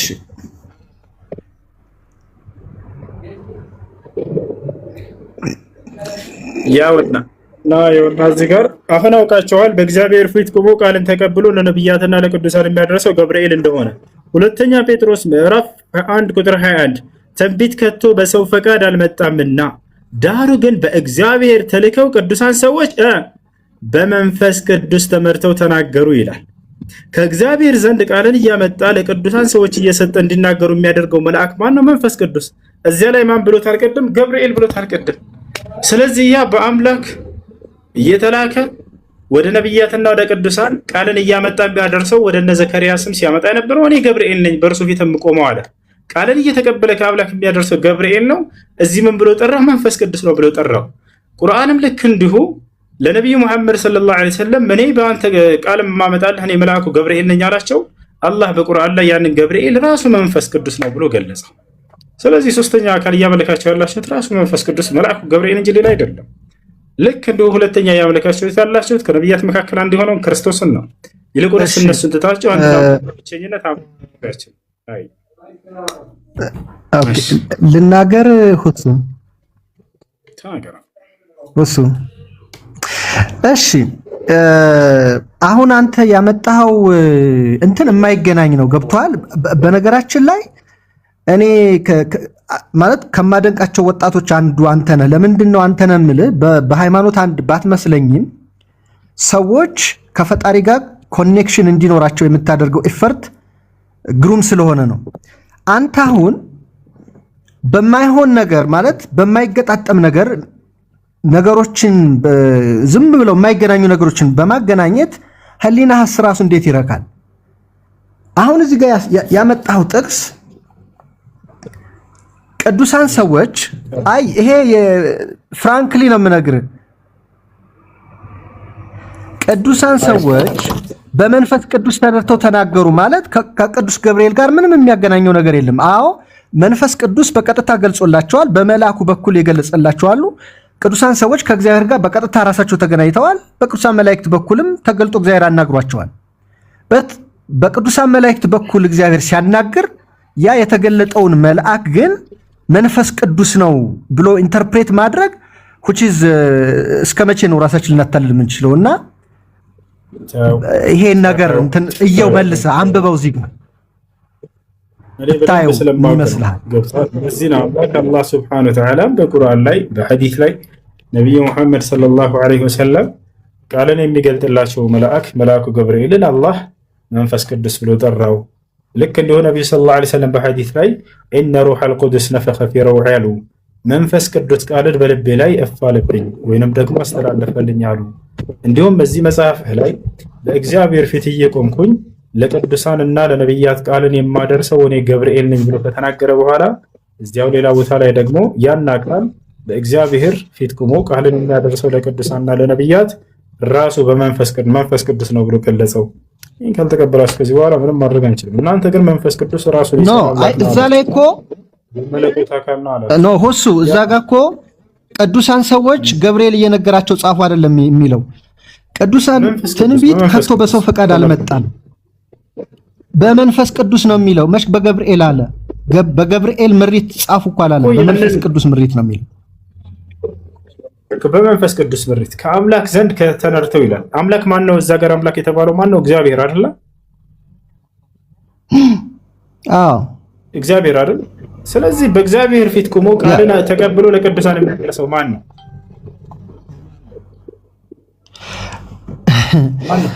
እዚህ ጋር እኮ ነው አሁን ልዩነት የመጣው። እሱ እንየው ያልኩኝ አሁን እመናትመን ወደሚል ሳይሆን የምንገባው ለመረዳት ጥያቄውን መልስ ጊዜ ለማሳጠር በአምላክ ፊት ቆሞ ቃልን የሚያደርሰው አንድ ብቸኛ አካል እንደሆነ መጽሐፍ ቅዱስ ይናገራል። ማን ነው ያ አካል? ይሄ ፕሬሚስ ይሄ ድምዳሜ ትክክል አይደለም። ሁሱ ትክክል አይደለም። ይሄ ድምዳሜ እኮ ነው ማለት ጥያቄውን መልሰው። እሺ ማን ነው ከአምላክ ፊት ቆሞ ቃልን እየተቀበለ ለቅዱሳንና ለነቢያት የሚያደርሰው ማን ነው? ይኸውልህ አሁን ክሊር የሆነውን የክርስትና አስተምህሮና ፋክቱን የምነግርህ ቅዱሳን ሰዎች ከእግዚአብሔር ጋር አዳምጠኝ። ቅዱሳን ሰዎች ከእግዚአብሔር ጋር በቀጥታ ተገናኝተዋል። ቀጥታ እግዚአብሔርን አግኝተውታል። በመልአክ በኩል ደግሞ አግኝቷቸዋል እግዚአብሔር አምላክ። ለምሳሌ ሙሴ በቀጥታ ከእግዚአብሔር ጋር ይነጋገር ነበር። እሺ መንፈስ ቅዱስ ምንድን ነው? መንፈስ ቅዱስማ እግዚአብሔር ነው። በጣም ጥሩ። መንፈስ ቅዱስ እኮ እግዚአብሔር ነው። ቅዱሳን ሰዎች ከእግዚአብሔር ጋር በቀጥታ ተገናኝተዋል። ቤት አድርገው ከፍያለ ቤት አድርገው የት ላድርገው? እሺ ስንት አምላክ ነው ያለው መጽሐፍ ቅዱስ ላይ?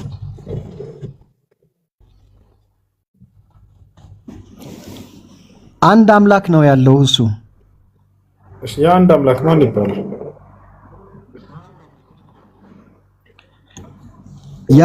ያን አንድ አምላክ የተለያዩ ሰዎች በተለያየ ቋንቋ የተለያየ ስም ይጠሩታል።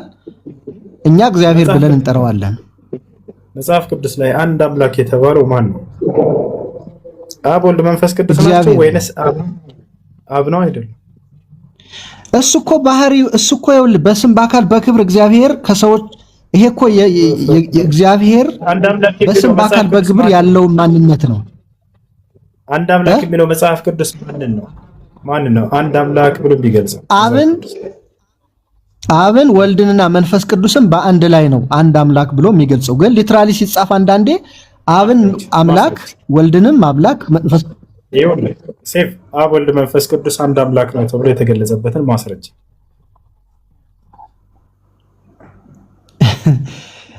እሺ አሁን እግዚአብሔር አንድ መሆኑን እንድነግር ነው የፈለከው? እግዚአብሔር አንድ አምላክ መሆኑን የሚያሳይ ጥቅስ አይደለም። አብ ወልድ መንፈስ ቅዱስ አንድ አምላክ ነው የሚል ጥቅስ ይኸውልህ አንድ አምላክ ካለ አንድ አምላክ እንደሆነ ካለ ከዛ በኋላ ሊትራሊ እነዛ የሚጠቀሱት ነገሮች የዛ ማስረጃ ነው የሚሆኑት። አብ ወልድ መንፈስ ቅዱስ አንድ አምላክ ነው የሚል ጥቅስ አለ ብለኸኛል ወይ? የት ነው ያለው እሱ? አብ ወልድ መንፈስ ቅዱስ አንድ አምላክ ነው። እሺ ኦኬ ሁሱ በቃ እንትን አንበል። ይሄንን በእንትን ባለመስማማት እንለፈው። ሁሱ ለመሰለ አልተረዳኸውም አንተ። ይሄ ባለመስማማት ሳይሆን ጥቅስ የለኝም በሚለው እናልፈዋለን። የለም ወላሂ መጽሐፍ ቅዱስ ላይ እንደዚህ የሚል የለም። አዶ አይደለም ገብርኤል መንፈስ ቅዱስ ነው አልከኝ እኮ። እንደገና ደግሞ ገብርኤል ብቸኛ አምላክ ነው ያንን የሚሰራ። አሁን ያ መንፈስ ቅዱስ አምላክ ነው ስላልክ ነው ወደዚህ ቀጥታ የመጣሁልህ። መንፈስ ቅዱስ ገብርኤል መሆኑን በማስረጃ ሳየው አልቀበልም ማለት የራስ ፋንታ ነው። አሁን አብ ወልድ መንፈስ ቅዱስ አንድ አምላክ ናቸው እና ማስረጃ ጥቅስ ስጠኝ ስለህ ጊዜ የለም መልስ ዝም ብለህ ትሰጣለህ። የቱ ጋር ነው አብ ወልድ መንፈስ ቅዱስ አንድ አምላክ ነው የሚለው ጥቅስ ያለው? የክርስቲያኖች የእምነት መሰረት ነው፣ ግን ማስረጃ የለም። በጣም አይ እሱን አሁን እንዴት ነው ይሄንን ኮምፕሬሄንሲቭ የሆኑ ኖቶችን አዘጋጅቼ በሌላ ጊዜ እድል ከሰጠኝ ማውራት እንችላለን። ሊትራሊ እኔ የገባሁት ነቢያት ያስተማሩት ትምህርት እና ሙሐመድ ያስተማረው ትምህርት አንድ አይደለም። ፕላስ ደግሞ አንድ አምላክ የሚያስተምሩት አንድ አምላክ መልካም ጊዜ ነው። እሺ ጥያቄ ያለው ሰው አለ?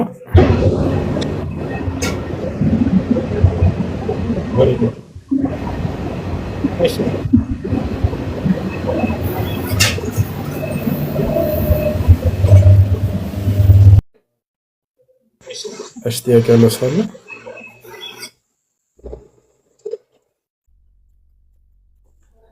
አሎ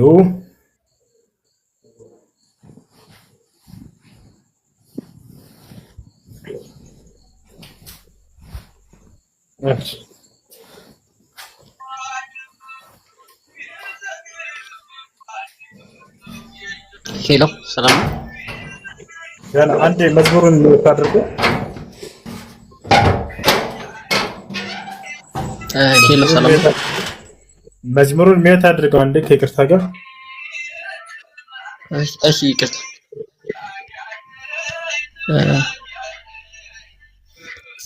አንዴ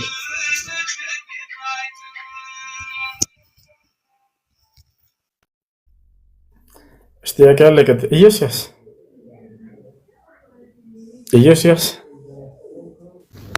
እሺ እንዴት አመሸ? ደህና አልሐምዱሊላህ። ኦኬ ቅድም ብቻ ነበረ መሰለኝ ጥያቄዎችን አልመለስክልኝም።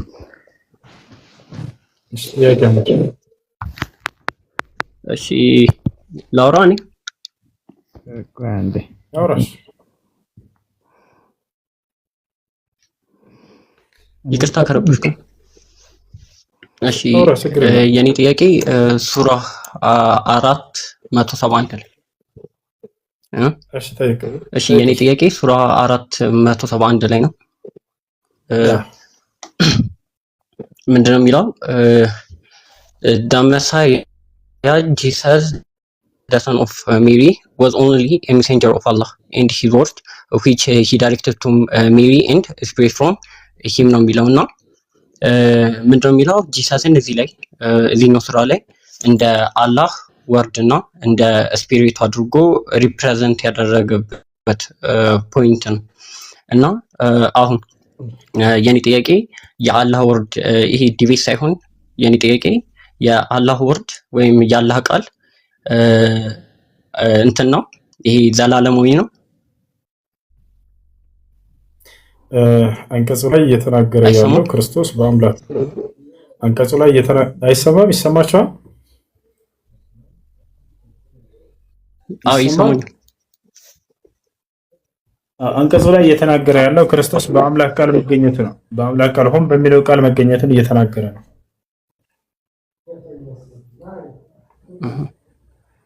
እሺ አሁን የኔ ጥያቄ የአላህ ወርድ ኢተርናል ነው ወይም ዘላለማዊ ነው? ከሱ ጋር የሚገናኝ አይደለም። ግን የአላህ ቃል ዘላለማዊ አላህ Subhanahu Wa Ta'ala ከሱ ካነሳው አንቀጽ ጋር የሚገናኝ አይደለም። ግን ልመልስልህ፣ ችግር የለውም። አዎ አላህ Subhanahu Wa Ta'ala ቃሉ ዘላለማዊ ነው። አይ መጀመሪያ ፍልስልኝ ነው እርሱ ላይ ልመልስልህ። إنما المسيح عيسى ابن مريم رسول الله ሌላ ተጨማሪ ጥያቄ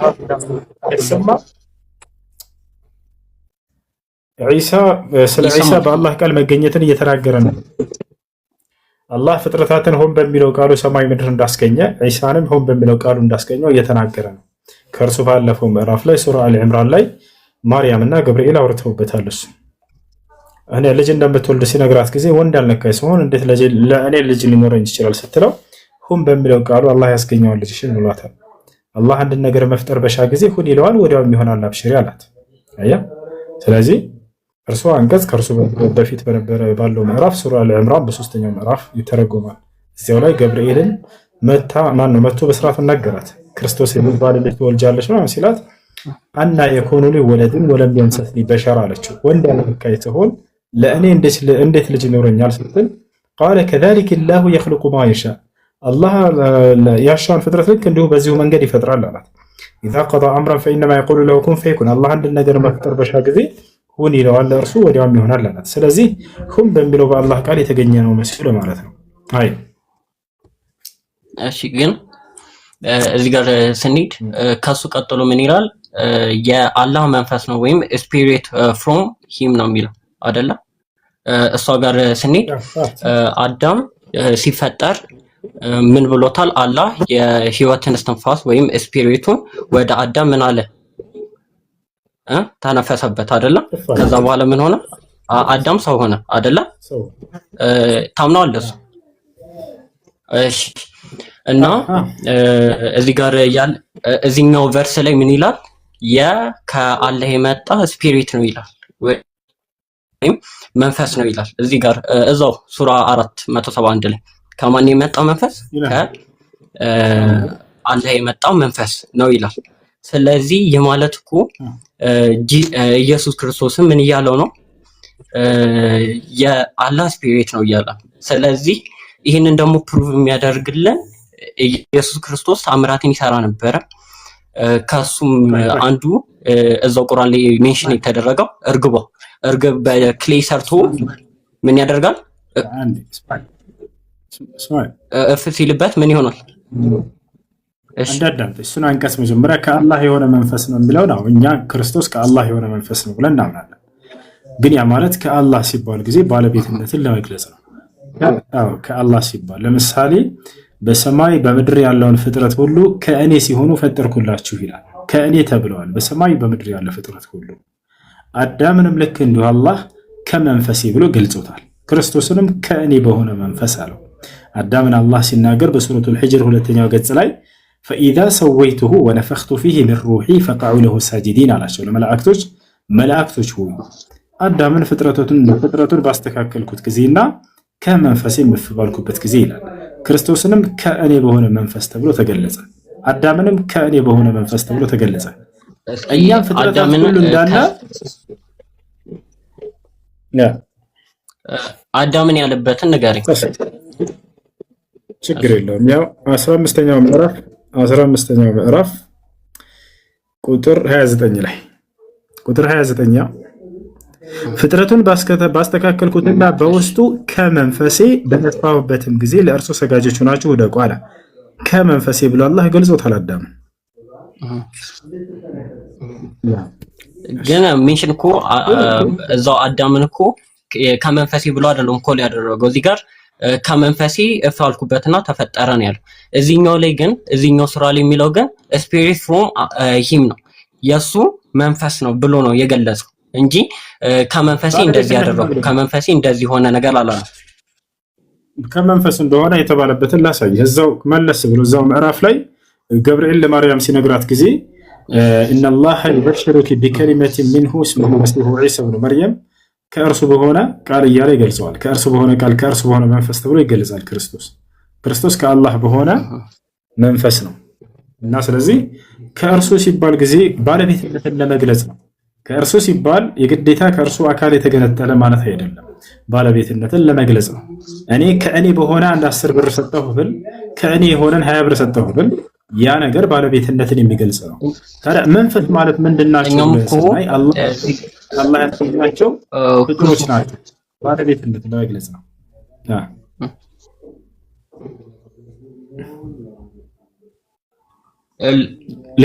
ሌላ ፍጥረት ልስጥህ ከአላህ የሆነ የተባለ ተሰቢር እንላለን በብሉይ ኪዳን።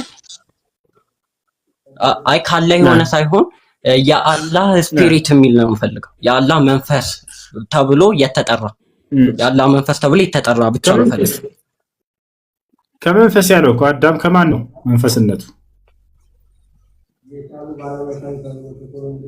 ከኔ መንፈስ አለው አዳምን። እሱማ ሲፈጥረው ከክሌ አይደለም ከኔ መንፈስ አይደለም። ከዛ በኋላ ከመንፈስ ብሎ አስጠጋው ወደ ራሱ አላህ። ስለዚህ አዳም ሱራ 15-19 ምዕራፍ 14 ቁጥር ሱራ 15-19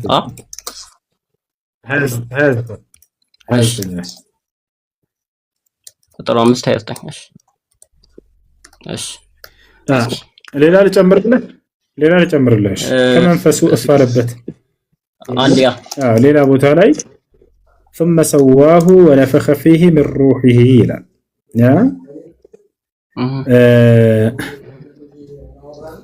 ከመንፈሱ እፍ አለበት ይላል። ከመንፈሱ እያለ አዳምን እንደውም እኛ ሰዎችም ሁሉ በዚህ ተገንዘናል።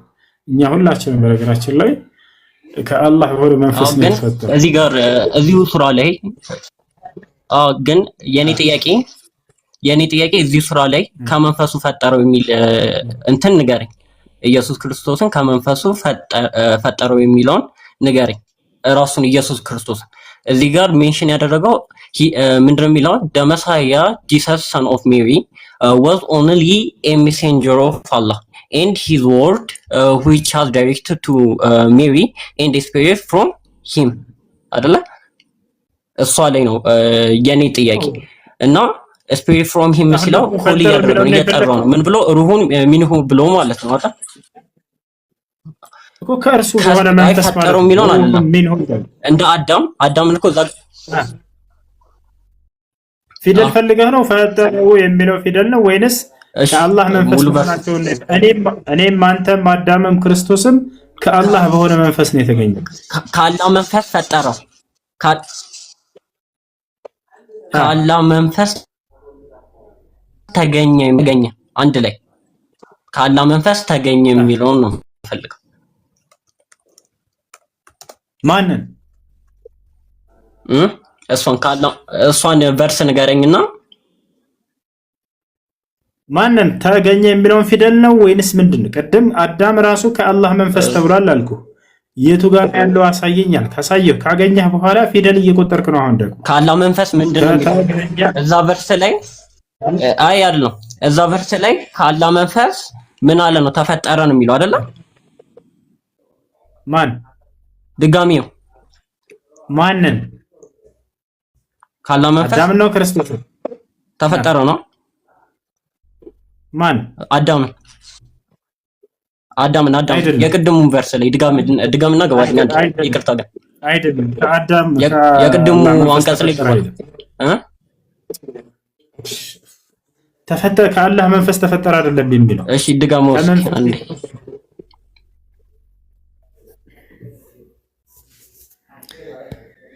ፍጥረቱንም ባስተካከልኩት ጊዜና ከመንፈሴ በዘራሁበት ጊዜ ወይንም በፈባልኩበት ጊዜ ነው የሚለው ወገናችን። ወላሳየሽ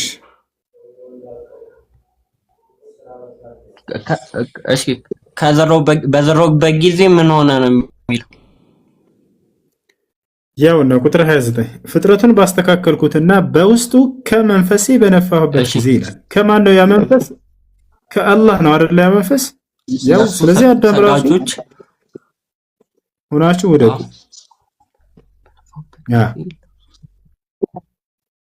በነፋሁበት ጊዜ ለእርሱ ሰግዳችሁ ሆናችሁ ወደቁ እና መላእክቶቹ ነው እንደዚህ ያላቸው አይደል? ወደቁ ወደሱ እና እስኪ እንደዚህ አይነት ተመሳሳይ ቨርስ ለኢየሱስ ክርስቶስ የተባለለት ነው። የምን ለኢየሱስ ክርስቶስ እንደዚህ የተባለለት ተመሳሳይ አንቀጽ ማለት ምን አይነት? እዚህ ጋር እኮ እዚህኛው ቨርስ ላይ የሚለው ተመሳሳይነት የምለው አሁን እዚህ ጋር ስፒሪት ፍሮም አላህ ወይም ያላህ መንፈስ ብሎ ብቻ ነው ያበቃው አይደለ? ያላህ መንፈስ ብሎ ነው ያበቃው አይደለ? አዳም ጤል ከኢየሱስ እንደውም የአዳም ይበልጣል። ለምን እንደሆነ ላስረዳ። ተመሳሳይ ሳይሆን ይሄ ከኢየሱስ ይበልጣል። እሺ የኢየሱስን መንፈስ ወደ ድንግል ማርያም አምጥቶ የዘራት ማን ነው? እፍ ያላት መልአክ አይደለ? ገብርኤል። እስኪ የኢየሱስን መንፈስ ወደ ማርያም መጥቶ እፍ ያለባት ማን ነው? ገብርኤል። የአዳምን ደግሞ ማን ነው? ገብርኤል ሳይሆን ራሱ አምላክ ነው። በቀጥታ ከመንፈሴ እፍ ባልኩበት ጊዜ አለ አምላክ በቀጥታ ነፍሱን ከዘራለትና መልአክ መጥቶ ተልኮ ገብርኤል እፍ አለባት ይላል። የትኛው ይበልጣል? አምላክ ራሱ በቀጥታ ነፍሱን ከዘራለትና አለባት ይላል። ገብርኤል እፍ አለባት ይላል። እሺ እየተቆስ ገብርኤል እፍ አለባት ይላል ወይስ ከገብርኤል ወጣ ነው? ወደ እርሷ ገብርኤል ነው ተልኮ ወደ እርሷ ፈነፈኽና ፊህ ሚን ሩሒና እያለ አላህ ይናገራል። የት ወረድክ? በጌታ ስለዚህ ማን ይበልጣል በአፈጣጠር ከተባለ አዳም ይበልጣል። ለምን ከተባለ የመልአኩን ማን ነው የክርስቶስን ነፍስ ማን ነው ሄዶ የዘራው ከተባለ መልአኩ ገብርኤል ነው ከአላህ ዘንድ ተልኮ። የአዳምን ግን መልአክ ሳይሆን አላህ በቀጥታ ነው። አላህ በቀጥታ ነፍስን ከዘራለትና መልአክ ተልኮ ነፍስን ከዘራለት የቱ ይበልጣል ከተባለ አምላክ የዘራለት ይበልጣል። እናበላልጥ ከተባለ ማለት ነው። አንዴ ሜት አድርጉ አንዴ እስኪጨርስ። ሁለተኛ መላእክቶች ስገዱለት ተብሎ ታዞለታል በቁርአን ላይ ማን ለአዳም ሰግደውለታል። ለክርስቶስ ግን ያው አንድ ማን አልሰገዱለትም። ሶስተኛ አዳም ገነትን ገብቶ እንዲኖር ጸጋ የተሰጠ አካል ነው። ክርስቶስ ግን ገነትን ገብቶ አልኖረም። ገብታችኋል? አራተኛ ክርስቶስ እንደማናችንም ከእናቶቻችን ማህፀን ነው ስጋ የተሰራለት። ገብታችኋል? አዳምስ ለአምላክ አላህ Subhanahu Wa Ta'ala በእጁ ነው የሰራው። አዳም አምላክ በእጇ ክብሩን አልቆ ከሰራውና በእናት ማህፀን ውስጥ መገኘት የትኛው ነው አስደናቂው ተአምር? የሰነው የአዳም ነው። ነገር ግን ይሄን ስላችሁ ጊዜ በአፈጣጠር ይብለጥ እንጂ አዳም ይሄንን የምንናገረው ለምንድን ነው? ክርስቶስን አምላክ ለማድረግ የማይሆን ቦታ ስለሚሄዱ ነው የአዳምን አፈጣጠር የምንገልጽላቸው። ነገር ግን በደረጃ ማን ይበልጣል ከክርስቶስና ከአዳም ከአላህ ዘንድ ባላቸው ደረጃ ከተባለ ክርስቶስ ይበልጣል። እንደ እስልምና አስተምህሮ ክርስቶስ ደረጃው በጣም ላቅ ያለ ነው። ከማን? ከአዳም ይበልጣል። በደንብ አድርጎ ይቦንሰዋል። ምክንያቱም ክርስቶስ ከኡሉል ዐዝም ነው። 5 ታላላቅ ነቢያቶች አሉ፣ ማንም ደረጃቸውን የማይደርስባቸው። ከነዚያ መካከል ማን አለበት? ክርስቶስ አለበት። አላህ ማስረጃዬን በቁርአን ላይ ሲናገር ሱረቱል አሕዛብ ላይ ሁለተኛው ገጽ የመጀመሪያው አንቀጽ ላይ ወኢዝ አኸዝና ሚነ ነቢይነ ሚሳቀሁም ወሚንከ ወሚን ኑሕን ወኢብራሂመ ወሙሳ ወዒሳ ብን መርየም ወአኸዝና ሚንሁም ሚሳቀን ገሊዛ ይላል። ሙሐመድ ሆይ ከነቢያቶች ሁሉ ቃል ኪዳንን በያዝኩኝ ጊዜ አስታውስ፣ በተለይ ደግሞ ከአንተ ከአብርሃም ከክርስቶስ ከኖህ ከሙሴ ከባባድ የሆነን ቃል ኪዳን ያዝኩኝ ይላል። እነዚህ 5 ታላላቅ ነቢያት የነቢያት ሁሉ ተምሳሌትና አለቃ ኡሉል ዐዝም ይባላሉ። አዳም ከነዚህ የለበትም፣ ክርስቶስ አለበት። ስለዚህ ክርስቶስ ይበልጠዋል በደረጃ። ነገር ግን ክርስቶስን አምላክ ለማድረግ የምትሄዱባቸው መንገዶች በፍጹም ያስኬዳቸውም። አዳምና ሔዋን በደንብ አድርገው ይበልጡታል አፈጣጠሩ። ያ ነው። ጥያቄ ያለው ካለ ይቀጥል። ለዚህም ነው በነብዩ ሰለላሁ ዐለይሂ ወሰለም ዘመን መጥተው ክርስቲያኖች የክርስቶስን አምላክነት ተከራክረው ነበር። ያነሱት ሁለት ሐሳብ ክርስቶስ በቃልና በመንፈስ ነውና የመጣው እርሱ አምላክ እንዴት ሊሆን አይችልም ትላለህ ሙሐመድ ብለው ጠይቀዋቸው ነበር። አላህ ወዲያው መልስ አወረደ። ኢነ መሰለ ዒሳ ዒንደላሂ ከመሰሊ አደም ኸለቀሁ ሚን ቱራቢን ثم قال له كن فيكون አላቸው። የክርስቶስ ምሳሌ ከእኔ ከአላህ ዘንድ ልክ እንደ አዳም ነው አለ። አዳምን ከአፈር ከሰራሁት በኋላ ሰው ሁን አልኩትና በቃሌ አስገኘሁት፣ ወዲያውም ሰው ሁን አለ። ስለዚህ አዳም በቃል ነው የተገኘው፣ በአምላክ ቃል። ምን በሚለው ቃል? ሁን በሚለው ቃል። ወደ ድንግል ማርያምም ገብርኤል ተልኮ በመጣ ጊዜ ወንድ ያልነካኝ ሲሆን ለእኔ እንዴት ልጅ ሊኖረኝ ይችላል ስትለው አላህ ሁን በሚለው ቃሉ ያስገኘዋል አላት። ክርስቶስም ሁን በሚለው ቃሉ ተገኘ፣ አዳምም ሁን በሚለው ቃሉ ተገኘ። አንደኛ ነው። ሁለተኛ በቃል በሚለው አንድ ከሆኑ በመንፈስ በሚለውም ልክ እንዲሁ በእርሱ በአምላክ መንፈስ ነው እና የተገኘው አምላክ እንዴት ሊሆን አይችልም ባሉ ጊዜ አዳምም ልክ እንዲሁ ከመንፈሴ ነው የሰራሁት ብሎ አላህ ተናገረ። ሱረቱል ሒጅር ምዕራፍ 15 ቁጥር 29 ላይ ስለ አዳም ሲናገር ፈኢዛ ሰወይቱሁ ወነፈኽቱ ፊሂ ሚን ሩሒ ፈቀዑ ለሁ ሳጅዲን አላቸው። ለመላእክቶች ምን አላቸው? አፈጣጠሩንም ባስተካከልኩኝ ጊዜና ከመንፈሴን በዘራሁበት ጊዜ ለእርሱ ሰጋጆች ሆናችሁ ውደቁ ተባሉ። ከመንፈሴ ብሎ ገለጸው። ክርስቶስንም አላህ ምን አለው? ከመንፈሴ ብሎ ገለጸው። ወሩሑ ሚንሁ ተባለ። ክርስቶስ ከእኔ በሆነ መንፈስ ተባለ። ባለቤትነትን ለመግለጽ እንጂ ከአላህ ተገንጥሎ የሄደ ነው ማለት አይደለም። ሁለታቸውም አዳም ክርስቶስም ገብታችኋል አይደል? ከእኔ የሆነ ገንዘብ ከእኔ የሆነ ልብስ ብል ያ ልብስ የኔን ባለቤትነት የሚገልጽ ነው። ገብታችኋል አይደል? እኔ ለእርሱ ባለቤቱ ነኝ ማለት ነው። አላህ መንፈሶችን ፈጥሮ አዘጋጅቶ ጨርሷል። ልክ አዳም በተፈጠረበት ጊዜ እስከ ዓለም ፍጻሜ ድረስ የሚፈጠሩትን ነፍሳቶች ሁሉ የክርስቶስንም ነፍስ ሳይቀር ፈጥሮ አዘጋጃቸው። ልክ ክርስቶስ የሚፈጠርበት ጊዜ ሲደርስ ጊዜ ገብርኤልን ና ነው ሂድና ከእነዚያ መንፈሶች መካከል ክርስቶስን መንፈስ ወስደህ በማርያም ላይ ዘርተህና ነው። ከዚያም መልአኩ ገብርኤል መጣ፣ በማርያም ላይ እፍ ብሎ ዘርቶ ሄዳለ።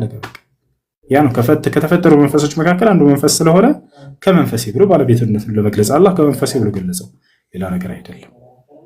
ያ ነው። እሺ ጥያቄ አለ? ይቀጥል። እሺ ልቀጥል። ቀጥል። እሺ ኦኬ። ቀደም ሴቭ ዘ ወርልድ የሚለው ልጅ ጋር ስታወሩበት የነበረው ኢሹ ላይ የተወሰኑ ጥያቄዎችን ስታነሳ ስለነበረ እሱ ላይ መልስ ነው።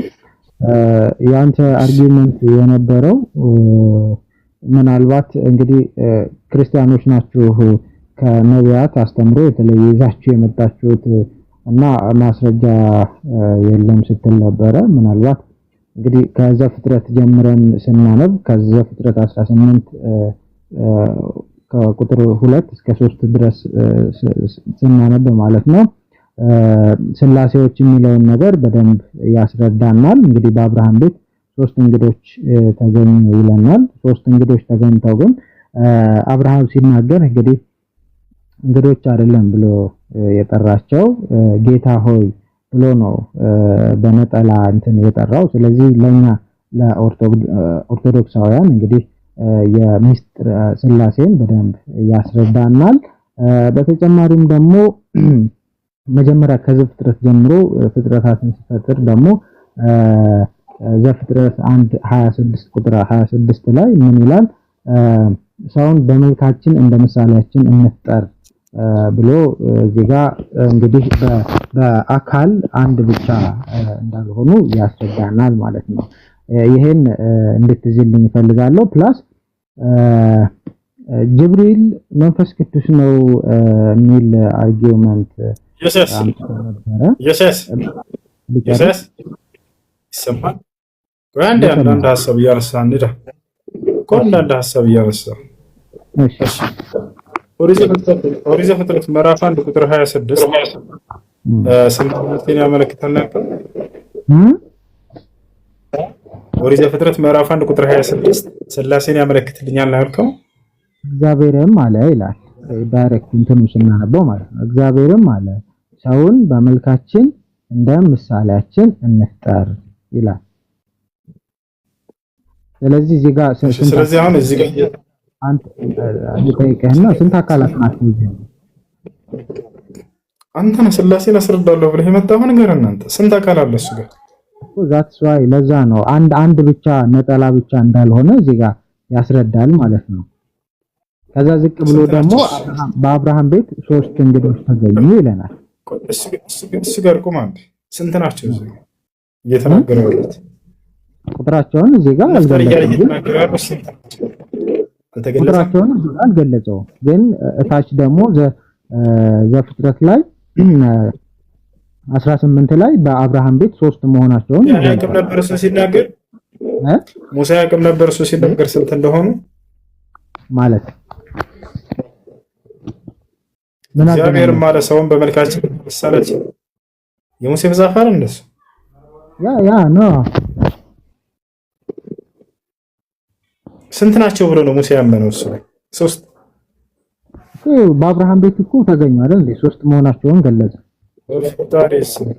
እሱ ጋር አሁን እግዚአብሔር ማለት ሰውን በመልካችን እንደ ምሳሌያችን እንፍጠር አለ ይላል። እዚህ ጋር 3 ናቸው ባልቹ። እዚህ ጋር 3 የሚል ነገር አልተገለጸም። ግን ከታች ደግሞ ዘፍጥረት 18 ላይ ስትሄድ ከቁጥር 2 እስከ 3 ደግሞ ስትሄድ በ3 ሰዎች ምሳሌ ኦሪት ዘፍጥረት ምዕራፍ 1 ቁጥር 26 ነን ጨርሰሽ። ስለዚህ እግዚአብሔር 3 ናቸው በሚለው ልሄድልህ በቃ 3 እንደሆነ አልተገለጸም ብሎኛል። አንተ ግን 3 ናቸው ብለህ ስለምታመን በእነሱ ላይ ልሄድልህ። እግዚአብሔር ማለት ሰውን በመልካችን እንደ ምሳሌያችን እንፍጠር አለ ይላል። ከ3ቱ የሥላሴ አካሎች ማን ነው እንፍጠር እያለ እየተናገረ ያለው? ለማንስ ነው እንፍጠር እያለ እየተናገረ ያለው? በህልውና ምናልባት ሚስጥር እሺ አዳምጠኝ ጠየቀኝ አይደል? ልመልስ። እኛ ኦርቶዶክሳውያን ምን ብለን እናምናለን? እግዚአብሔር አንድ ነው፣ ግን በአካል በስም ሶስት ነው ብለን እናምናለን።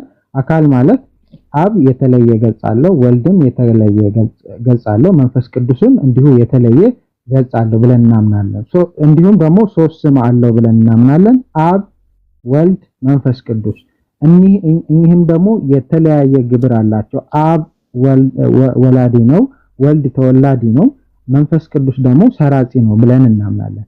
ግን በስልጣን ይሄን ዓለም በመፍጠር ይሄን ዓለም በማሳለፍ እግዚአብሔር አንድ ነው ብለን እናምናለን። እግዚአብሔር ደግሞ መንፈስ ነው።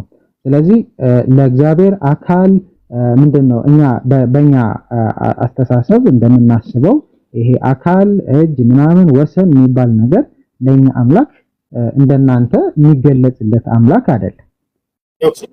ኦርቶዶክስ ነህ? ቆይ እንደናንተ ኦርቶዶክስ ነህ? አይ አንዴ 5 ሰከንድ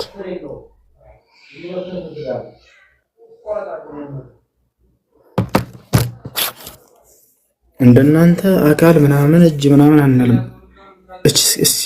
በአዳም ላይ ያለው መልክ ሁሉ በአብና በወልድም በመንፈስ ቅዱስም አለ። ራስም ቢሆን ገጽም ቢሆን ጆሮዎችና አይኖችም ቢሆኑ አፍንጫና ከንፈርም ቢሆን እጆችና እግሮች ቢሆኑም ለአብና ለወልድ ለመንፈስ ቅዱስ ሙሉ አካል አላቸው። ሃይማኖታቸው የቀና 318ቱ ሊቃውንት አባቶቻችን እንደተናገሩት ለእግዚአብሔር አይኖች እና ጆሮዎች፣ እጆችና እግሮች ሌሎችም የቀሩት አካላት እንዳሉት እናምናለን ይላል። ስለዚህ ለአብ ለወልድ ለመንፈስ ቅዱስ አካል የላቸውም አካል አላቸው ብለን እኛ እናምንም ማለት አካል አላቸው ይላል። ምን ትላለህ? ለዚያም ጆሮ አላቸው አለ፣ አፍንጫ አላቸው። ምን ትላለህ? ከየት አመጣኸው አልክ? መጽሐፈ ሜላድ መጽሐፈ ሜላድ ቁጥሩን ስጠኝ። የኛ ሜታፎር እናምናለን። ሜታፎር ማለት ምሳሌ ለሰዎች በተገለጠው በአዳም ላይ ያለ አካል ሁሉ አላቸው። አብም ወልድም መንፈስ ቅዱስም በአንተ ላይ ያለ ሙሉ አካል ማለት ነው። ለአብም ለወልድም ለመንፈስ ቅዱስ ያ ነገርኩህ እኮ ሰማይም ዙፋኔ ናት፣ ምድርም የእግሬ መረገጫ ናት ይላል። ላላላ በአዳም ላይ ያለ አካል ነው። በአዳም ላይ ያለ አካል ሌላ አይደለም። በአዳም ላይ ያለ አካል ሙሉ አካል አላቸው ነው የሚለው። በአንተ ላይ ያለው አካል ማለት ነው። ለወልድ ብቻ አይደለም፣ ለአብም ለወልድ ለመንፈስ ቅዱስ ይሄ ነገር ሊትራሊ ልክ አይደለም። ከየት እንዳመጣኸው አላውቅም። ምክንያቱም ከዚህ በፊትም እንደዚህ ስቃሽ አይቻለሁ። ሊትራሊ ሮንግ የሆነ እንትን ነው። ግን ምንድነው ስትዋሻለ መጽሐፋቸውን ይክዳሉ። አያቸው አይደለ? እኛ አካል አለው ብለን አናምንም ምናምን እያሉ ቲክቶክ ላይ ያሉ ዲያቆኖቻቸው አጠጥተዋቸዋል። እኛ አካል አለው ብለን አናምንም አካል አለው፣ ለዚያውም በአዳም ላይ ያለ አካል ብሎ 318 ሊቃውንቶቻችን ያመኑት ነው ብሎ መጽሐፋቸውን ይክዳሉ። መጽሐፋቸውን ይክዳሉ። ቲክቶክ ላይ ያለ ዲያቆን እንዳለ ይጫወቱባቸዋል። ምን ይሏቸዋል? አሜን ነው ብለው ተቀብለዋል። ጭቅላታቸውን ሞልተው ያ መጽሐፍ ላይ እናንተ ዋሽታችሁ እናንተ ከጽፋችሁ እናንተ ቀጥፋችሁ ይላሉ። እንደገና ለመጽሐፋችሁ ነው ይሄን ያለው፣ እኛ አይደለንም። እኛ በአዳም ላይ ያለው አካል በወልድ ላይ ያለው አካል ነው ብለን ገርሞን ደንግጠን አመት እድሜ ልካችንን አምላክ አይደለም ኢየሱስ እንላቸው። ጭራሽ በአዳም ላይ ያለው አካል በአብና በመንፈስ ቅዱስም ላይ አለ ይላል መጽሐፋቸው። ጉድ መጽዮ ማለት ትግሬ አብም የአዳም አካል አለው። አስቡት፣ ሙሉ አካል አለው አለ። ያ ነገር ሳይቀር ማለት ነው። ማን ያለው? የገዛ መጽሐፋቸው። ጥያቄ ያለው ሰው አለ? ጥያቄ ያለው? አሎ አትስማዑን ከላም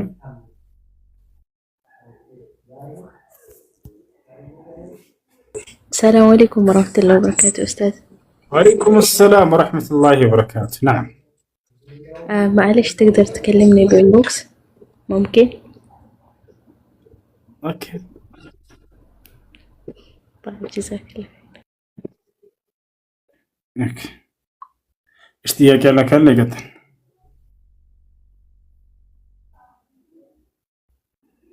اسمعون كلامي. እሺ አድሚኖች ካላችሁ ጥያቄ ያላችሁ ማን አስገባችሁ?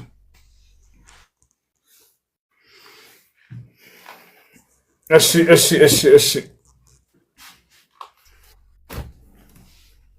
ሰላም አለይኩም። ወአለይኩም ሰላም ወራህመቱላሂ ወበረካቱ። ጥያቄ ነበረኝ። ምን ይላል? ኒካ የእህት ባል ማሰር ይችላል? አሻ አይቻልም። ኒካ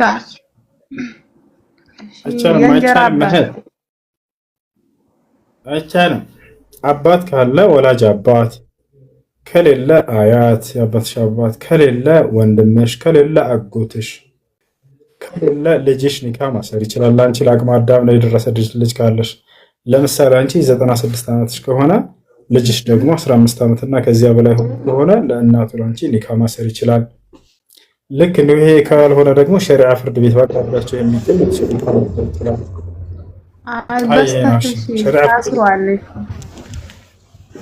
በስተት ከታሰረ እንደገና አሁን በነበረበት መሰረት እንደገና ኒካህ መደገም አለበት።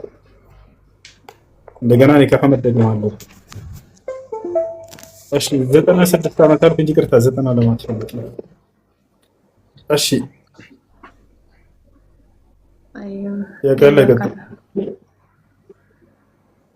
እሱ ሰላም ቆየ። እንዴት ናችሁ? ሌሎቻችሁ አለን ሰላም ነው። ሰላም ነው። አይ ቀደም ትንሽ እንትን እግዚአብሔር አያት አለው ወይንስ የለውም? ሰይፍ አያት አባት እናት አለው የሚለው አስደምሙ ያበቃ። እግዚአብሔር አያት አለው የለም? ኧረ እንደዛ ያለ አስተምሮ የለም ወሱ። አሜን ነው። አንድ ነገር ጌታ ሰው አንድ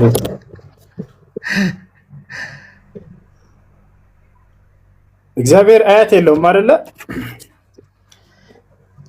አያት የለውም። እግዚአብሔር አያት የለውም። ባይዘወይ እቺ ምን ትላለህ?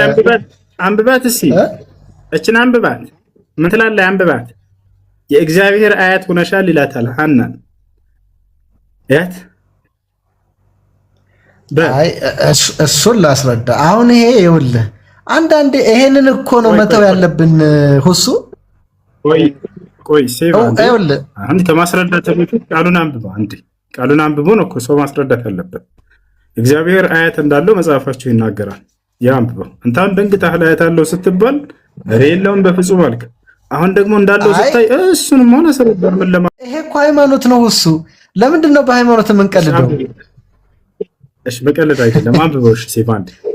እሺ ይሄንን እኔ እስማማበታለሁ። ለምን መሰለህ? እግዚአብሔር አያት አለው። ኢየሱስ ክርስቶስ አያት አለው። አያትን ብቻም ሳይሆን ከዛም ያለፈ የዘር ሐረግ ተቆጥሮለታል። ያ ለኢየሱስ ክርስቶስ የተነገረ ሐሳብ ነው። መለኮት አያት አለው።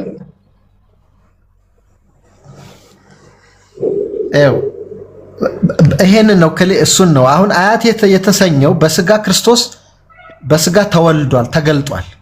ስጋ ደግሞ የወሰደው ከአዳም ዘር ነው። እግዚአብሔር የሚለው የመለኮት መጠሪያ ነው የስጋ መጠሪያ? እግዚአብሔር የሚለው የመለኮት መጠሪያ ነው። እኛ ኢየሱስ ክርስቶስን እግዚአብሔር የሚለው የመለኮት መጠሪያ ከሆነ መለኮት አያት አለው ማለት ነው። ምክንያቱም የእግዚአብሔር አያት ነች ነው የሚለው። እሱ እንደዛ ለምን ተባለች ነው እኮ። ለምን እንደተባለች ልንገርህ። እግዚአብሔር ቃሉ ላይ ነው። እግዚአብሔር የሚለው የስጋ መጠሪያ ነው፣ የመለኮት መጠሪያ ስለ የመለኮት መጠሪያ ነው አልከኝ። ስለዚህ እየተናገረ ያለው መጽሐፉ የእግዚአብሔር አያት ነች ነው ያለው። እግዚአብሔር ደግሞ የመለኮት መጠሪያ ነው። እግዚአብሔር የሚለው ደግሞ የአብ የወልድ የመንፈስ ቅዱስ መጠሪያ ነው አይደለ? የሶስታቸውም መጠሪያ ነው አይደለ? ስለዚህ ለአብም ለወልድም ለመንፈስ ቅዱስም ለእግዚአብሔር አያት ነች ማለት ነው። አምላክ በክርስትና አባት አለው እናት አለው የሚለው አስደንቆና ሳያበቃ አያት አለው ብሎ እናረፋውን ደግሞ እንትን ነዋ። ይኸው አሁን ይሄ ማለት ነው።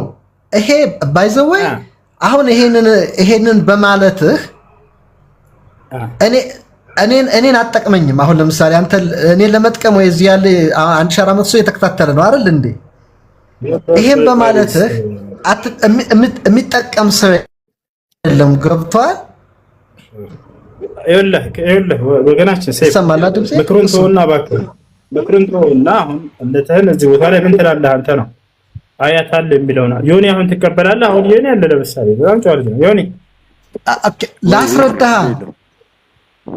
ሰላም ነው እንዴት ነው ዮኒ? ሰላም ነው እንዴት ነው? አለን አማን ነው አለን እንዴት ነው? እሺ እግዚአብሔር አያት አለ የሚለው ነው አንተ ዮኒ ትቀበላለህ? አሁን እግዚአብሔር አያት አለ ያ በጨረሻ አልቀበልም። ይሄ ነው ትክክለኛ እምነት ይሄ ነው። ምክንያቱም እግዚአብሔር የሚለው የመለኮት መጠሪያ ከሆነ የመለኮት መገለጫ እስከሆነ ድረስ መለኮት ደግሞ አያት ሊኖረው አይችልም አይደል? ምክንያቱም አጠይቀኝ። ምክንያቱም እሱ መስማት ነው። ልጅ ጓድ ጥያቄህን ጠየቀው፣ እሱን ደግሞ ስማው። ለምሳሌ በማርያም ዘር ሊሆን ይችላል። በማርያም ዘር ለምሳሌ እና ትንሽ ላወራ እሺ አሁን ምንድነው በተለይ የሙስሊም ወንድሞቻችን አንድ ነገር መረዳት ያለባቸው ኢየሱስ ክርስቶስ ወይም አምላክ ተወለደ ስንል በስጋ በሰው መገለጡን ለማመልከት እንጂ ከመጀመሪያው አምላክ በመወለድ ኤግዚስት አረገ እያልን አይደለም። የአምላክ ኤግዚስተንስ በመወለድ የመጣ አይደለም። እኛ ተወለደ ምንል ኢየሱስ ክርስቶስ በስጋ ነው የተወለደው ነው። ኢየሱስ ክርስቶስ የምንለው ይሄ ክርስቶስ ትምህርት ነው አሁን እየተናገርክ ያለው ወይንስ ከራስህ ነው ከቤተ ክርስቲያን ነው? ያው ክርስቶስ ያስተማረው ሐዋርያት የሰበኩት ትምህርት ነው። አዎ በጣም ጥሩ። ኢየሱስ ክርስቶስ እኔ በስጋ የተገለጥኩኝ አምላክ ነኝ ብሏል። በተደጋጋሚ አስተምሯል። ክርስቶስ በስጋ እንደመጣ አንድ ጥቅስ እኔ በስጋ የተገለጥኩኝ አምላክ ነኝ ያለበትን አንድ ጥቅስ መጽሐፍ ቅዱስ ላይ አይ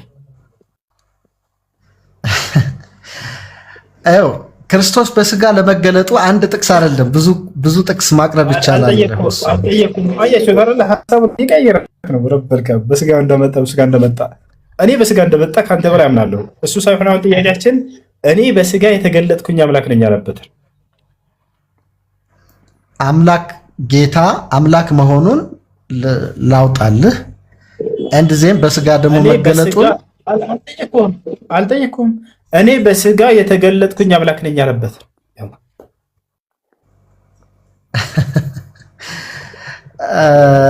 ኦኬ። አሁን ይሄ እሺ፣ አሁን በፊት ምን አይነት ጥያቄ ነበር መሰለው? እሱ ክርስቶስ አምላክ ነኝ ያለበትን አምጣ፣ ጌታ ነኝ ያለበትን አምጣ የሚል ጥያቄዎች ነበሩ። መግባት ይችላል አንዴ ወይን ቃል المسيح انا الاله المتجسد እኔ በስጋ የተገለጥኩኝ አምላክ ነኝ ያለበት ክርስቶስ የት ነው? አለቀ በቃ። በስጋ የተገለጠ አምላክ ነው አላችሁ። እሺ የቱ ጋር ነው ያለው? አይሽ ዮኒ አቤት እሱ አልክሳም አንዴ ዮኒ ያለ ይሄን መመለስ ትችላለህ? አይ አንተ ጥያቄ እኮ የማይለውን ነገር እኮ ነው የምትናገረው። ለምሳሌ ብዙ ነገሮች መልስ የሌለውን ጥያቄ ነው የምጠይቃችሁ፣ ግን የምጠይቀው ከራሳቸው ነው የሚከተነሱ እንጂ ከራሴ አይደለም። ያላለውን አልን ማለት እኮ ከባድ እኮ ነው። እሱ ያላለውን ለምሳሌ በእናንተም ያላሉትን እንዴት ነው ብሏል የምንለው? አንልም እኮ እንደሱ ከሆነ ያላለውን ክርስቶስ ታዲያ ለምን እንዳላደረጋችሁ ታስተምሩበታላችሁ? ክርስቶስ ያላለውን ቃል ነው የሚያስተምሩት። ወረከል ካባ እንዳለ የምጠይቃቸው ጥያቄዎች አንዲት ቦታ ክርስቶስ አላስተማራቸውም። በክርስቶስ ትምህርት የማይኖር ሰው ግን አምላክ የለውም ይላል ቃሉ ሲናገር። አሜን ነው።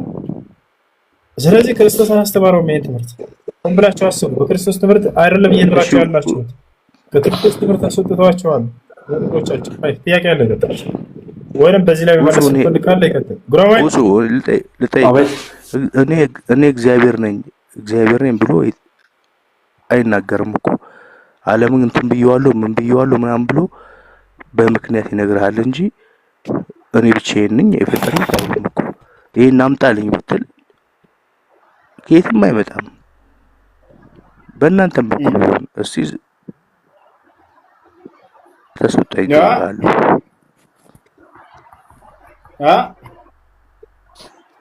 ምንድን ያልከው?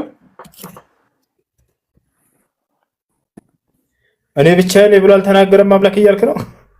እና ላሳይ ኦሪት ዘዳግም ምዕራፍ 32 ቁጥር 39 ላይ ላሳብህ ትንሽ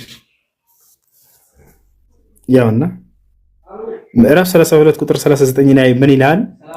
አሁንም እኔ ብቻዬን ነኝ አለ። አሁንም እኔ ብቻዬን እኔ እንደሆንኩ ከእኔም በቀር አምላክ እንደሌለ እዩ አለ። እኔ እገድላለሁ አድናለሁም፣ እኔ እመታለሁ እፈውሳለሁም፣ ከእጄም የሚያድን የለም አለ።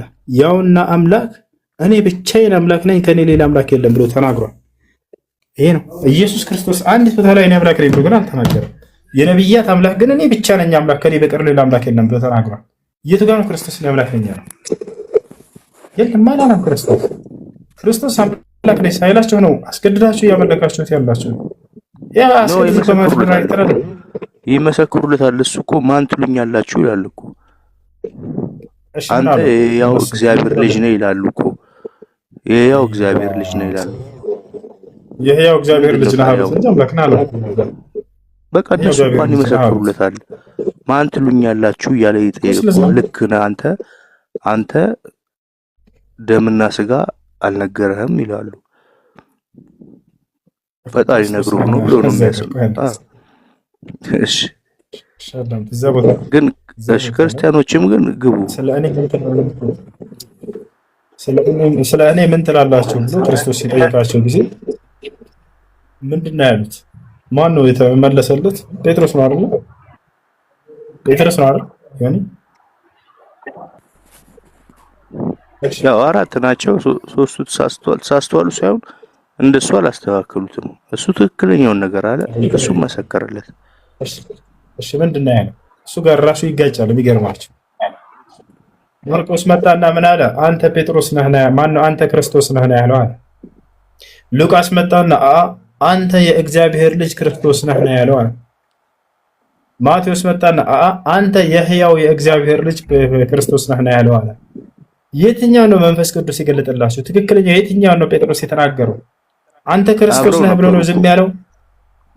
አብረው ነበሩ። የትኛው ነው የመጣው እንጂ በመጻፋቸው ብቻ ሳይሆን አብረው ነበሩ። እሺ ምንድነው ያለው ጴጥሮስ ለኢየሱስ ክርስቶስ? አንተ ምንድነህ ነው ያለው? ይሉሃል እኮ ነው የሚባለው እኮ እዛ ጋር ይሉሃል። ሰዎች ምን ይሉሃል ነው እኮ ያለው። ኢየሱስ ክርስቶስ ለሐዋርያቶቹ መጣና እናንተ ስለ እኔ ምን ትላላችሁ አላቸው። ሰዎች ስለ እኔ ምን ይላሉ ካለ በኋላ አንዱ ከነቢያት መካከል አንተ ነህ ይላሉ። እናንተ ስለ እኔ ምን ትላላችሁ ሲላቸው አንተ ምንድነህ ነው ያለው ጴጥሮስ? የሕያው እግዚአብሔር ልጅ ነህ። የሕያው እግዚአብሔር ልጅ ነህ። ያው እግዚአብሔር ልጅ ነህ አለ። ከዛ ኢየሱስ ደግሞ ምን አለው? አንተ ከራስህ አይደለም ያልከው ደምና እንትን አይደለም ፈጣሪ ግን እንደገለጸልህ ነው ያለው። ያው እኛን እኮ ነው የምናወራው። እሺ ከቁርአን አለ እሱ ይሄንን ከኛ ነው። አንተም እየነገርከን እየተረዳን ነው።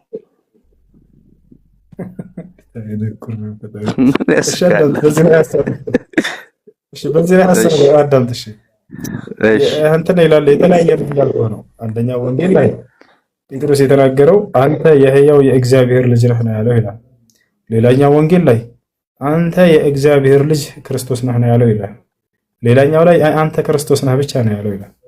የትኛው ነው ትክክለኛው? ወንጌል እርስ በራሱ ይጋጫል። ወንጌል እርስ በራሱ ይማታል፣ ይፋለሳል። እንዲህ በቴስታ ይሆን ምን ትላለህ? እንደዛ እንትን አይልም። ብዙ ጊዜ ግን አሁን ብዙ ጊዜ ስትሰማ ማለት ነው እያንዳንዱ ያዩትን የጻፉት ያዩትን። ስለዚህ ጴጥሮስ የተናገረው የተለያየ ነው ማለት ነው አይደለም። ሐዋርያቶች ከሱ ጋር ይዟቸው ይሄድ ነበር።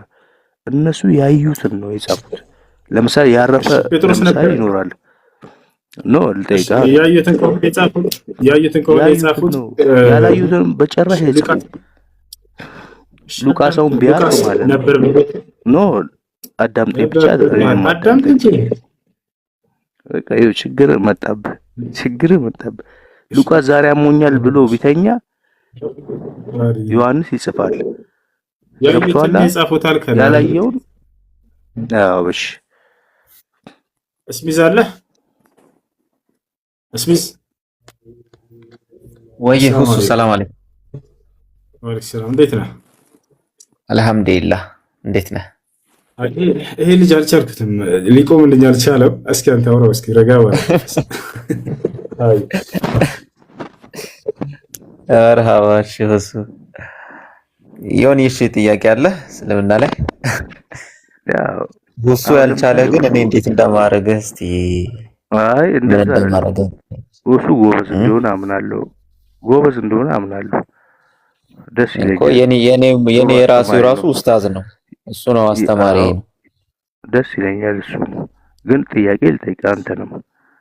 ለምሳሌ አሁን ወጣ እንበል እስልምና ላይ ጥያቄ ወጣ ልበል ስለ ሐዋርያቶች እያወራን ነበር። ወጣ ወይ ሽንት ቤት ሄደ ወይ የሆነ ቦታ ሄደ። እኔ እናንተ የምናወራውን ነገር አይመዘግበውም። ገብቶሃል? አያየውም ወይ የለም። እዚህ ጋር ግን ያሉ ሰዎች አሉ። መጽሐፍ ቅዱስም እንደዛ ነው። ገብቶሃል? ሐዋርያቶች የራሳቸውን ነገር ነው የጻፉት። የራሳቸውን ያዩትን አብሮት የተጓዙትን መንገድ ነው። ማርቆስ አብሮት ከሄደ ማርቆስ ይጽፋል። ዮሐንስ ረፍት ካለበት የግድ የማርቆስን እንትን አያስተላልፍም። ገብተዋል ማለት ሁሉም ያዩ የተቃረነ ነገር ከዘገቡስ እሺ ለዛ የተቃረነው ለምን አይቃረንም እኮ ያኛው እኮ ይቃረናል ያዩትን እኮ ያዩትን ለምሳሌ አንደኛው ያላየውን ይኸውልህ አንደኛው ያላየውን አየው አይልም። ያላየውን እኮ ገባኝ እኮ ገባኝ። ሁለቱም ስለ አንድ ነገር እየዘገቡ የተለያየ ነገር ከተዘገበስ ነው ያልከው። ልክ ነው። የተለያየ የሚጋጭ ነገር ለምሳሌ አንዱ ሄዷል ካለ አንዱ አልሄደም ካለ ሁለቱም ትክክል ነው። ለምሳሌ እሺ የሆነ ነገር ልንገርክ ስለ ይሁዳ ሞት ታውቃለህ አንተ? እሺ ያስቆሩት ይሁዳ ማለት ነው። ገባኛ። አንደኛው ዛፍ ላይ ተንጠልጥሎ ሞተ ይላል። አንደኛው ደግሞ መሬት ሰንጥቃ ሞተ ይላል። ገብቷል ምልክ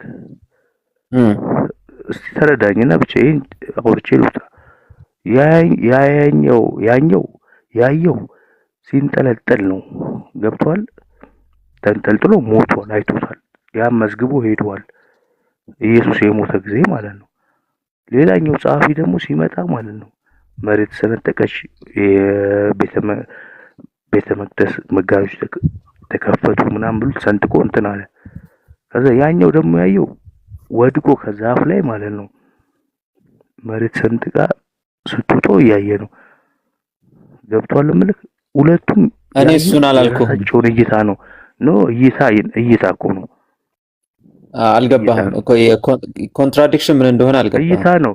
አሁን ተለያየ የምትለው ነገር ኮንትራዲክሽን አልገባህም ዮኒ። አሁን ያንተን ሐሳብ ብቻ ነው አሁን እያወራ ያለው በቃ እና ሰው አታዳምጥም። አይ ቲንክ የኔ ገብቷል ግን ገብቶኛል ያልኩህ እኮ ነው። እሺ አንተን ሰማህ ገብቶኛል።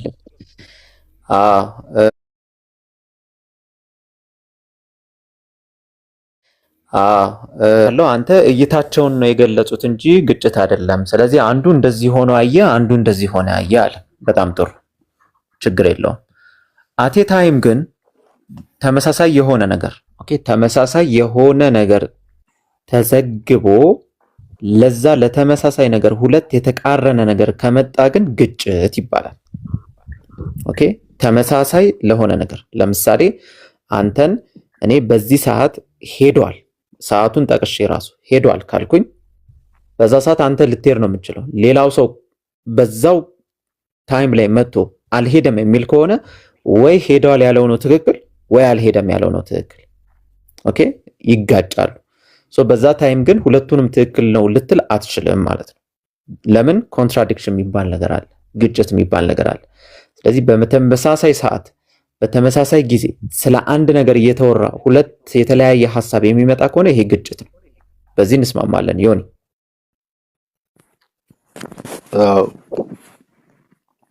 ስለዚህ ባይብል ላይ እንደዚህ አይነት እኮ ባይብል ላይ እንደዚህ አይነት ግጭቶች በደንብ አሉ ነው ማለት በደንብ አሉ።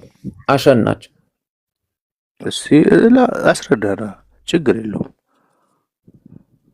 ከኔ የሚችሉ ክርስቲያኖች ካሉ አስገባቸውና አስረዳኝ እኮ። ምኑን ላስረዳ? እኔማ ምን አስረዳሃለሁ? ግጭት አለ እንጂ እኔ ምኑን አስረዳለሁ? ግጭት አለ እኮ። ግጭቱን እኮ ነገርኩ።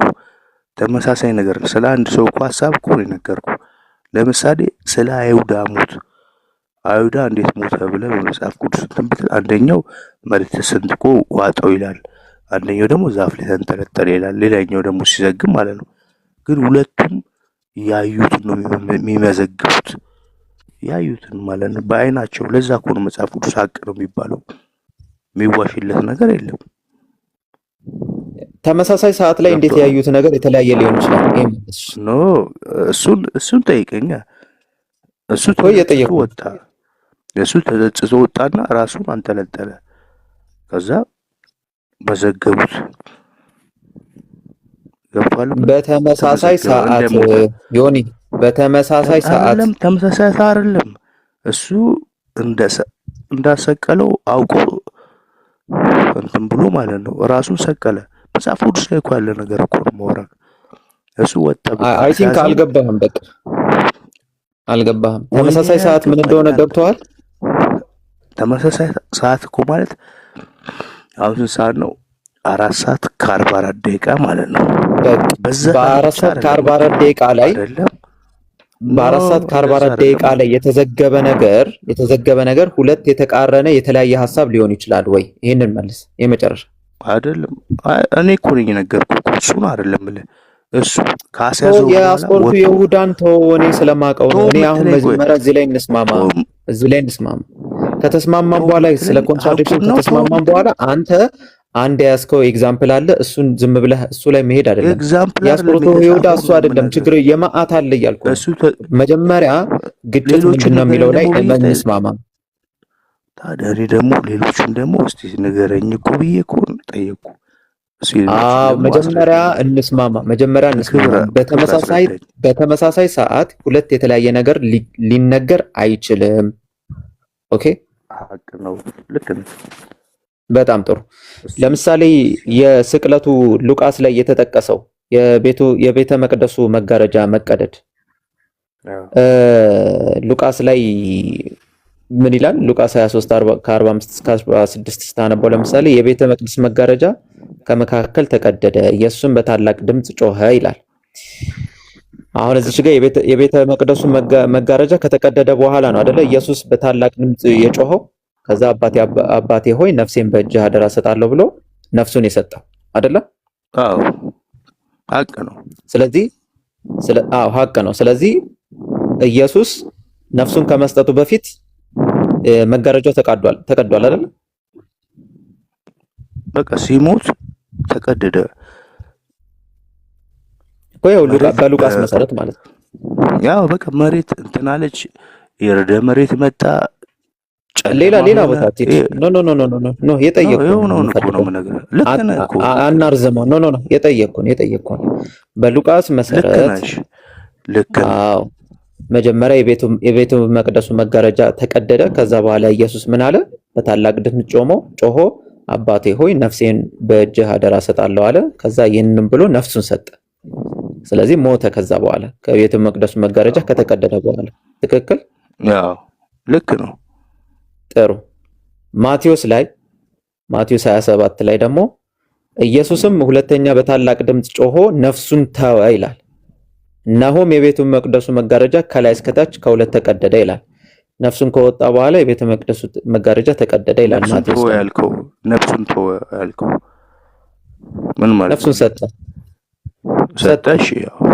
እሺ ልክ ነው። እነሆም የቤቱ መቅደሱ መጋረጃ ከላይ እስከታች ከሁለት ተቀደደ ይላል። መቼ ነው የቤተ መቅደሱ መጋረጃ የተቃደደው? ንገረኝ እስቲ። ሊሞ ሲል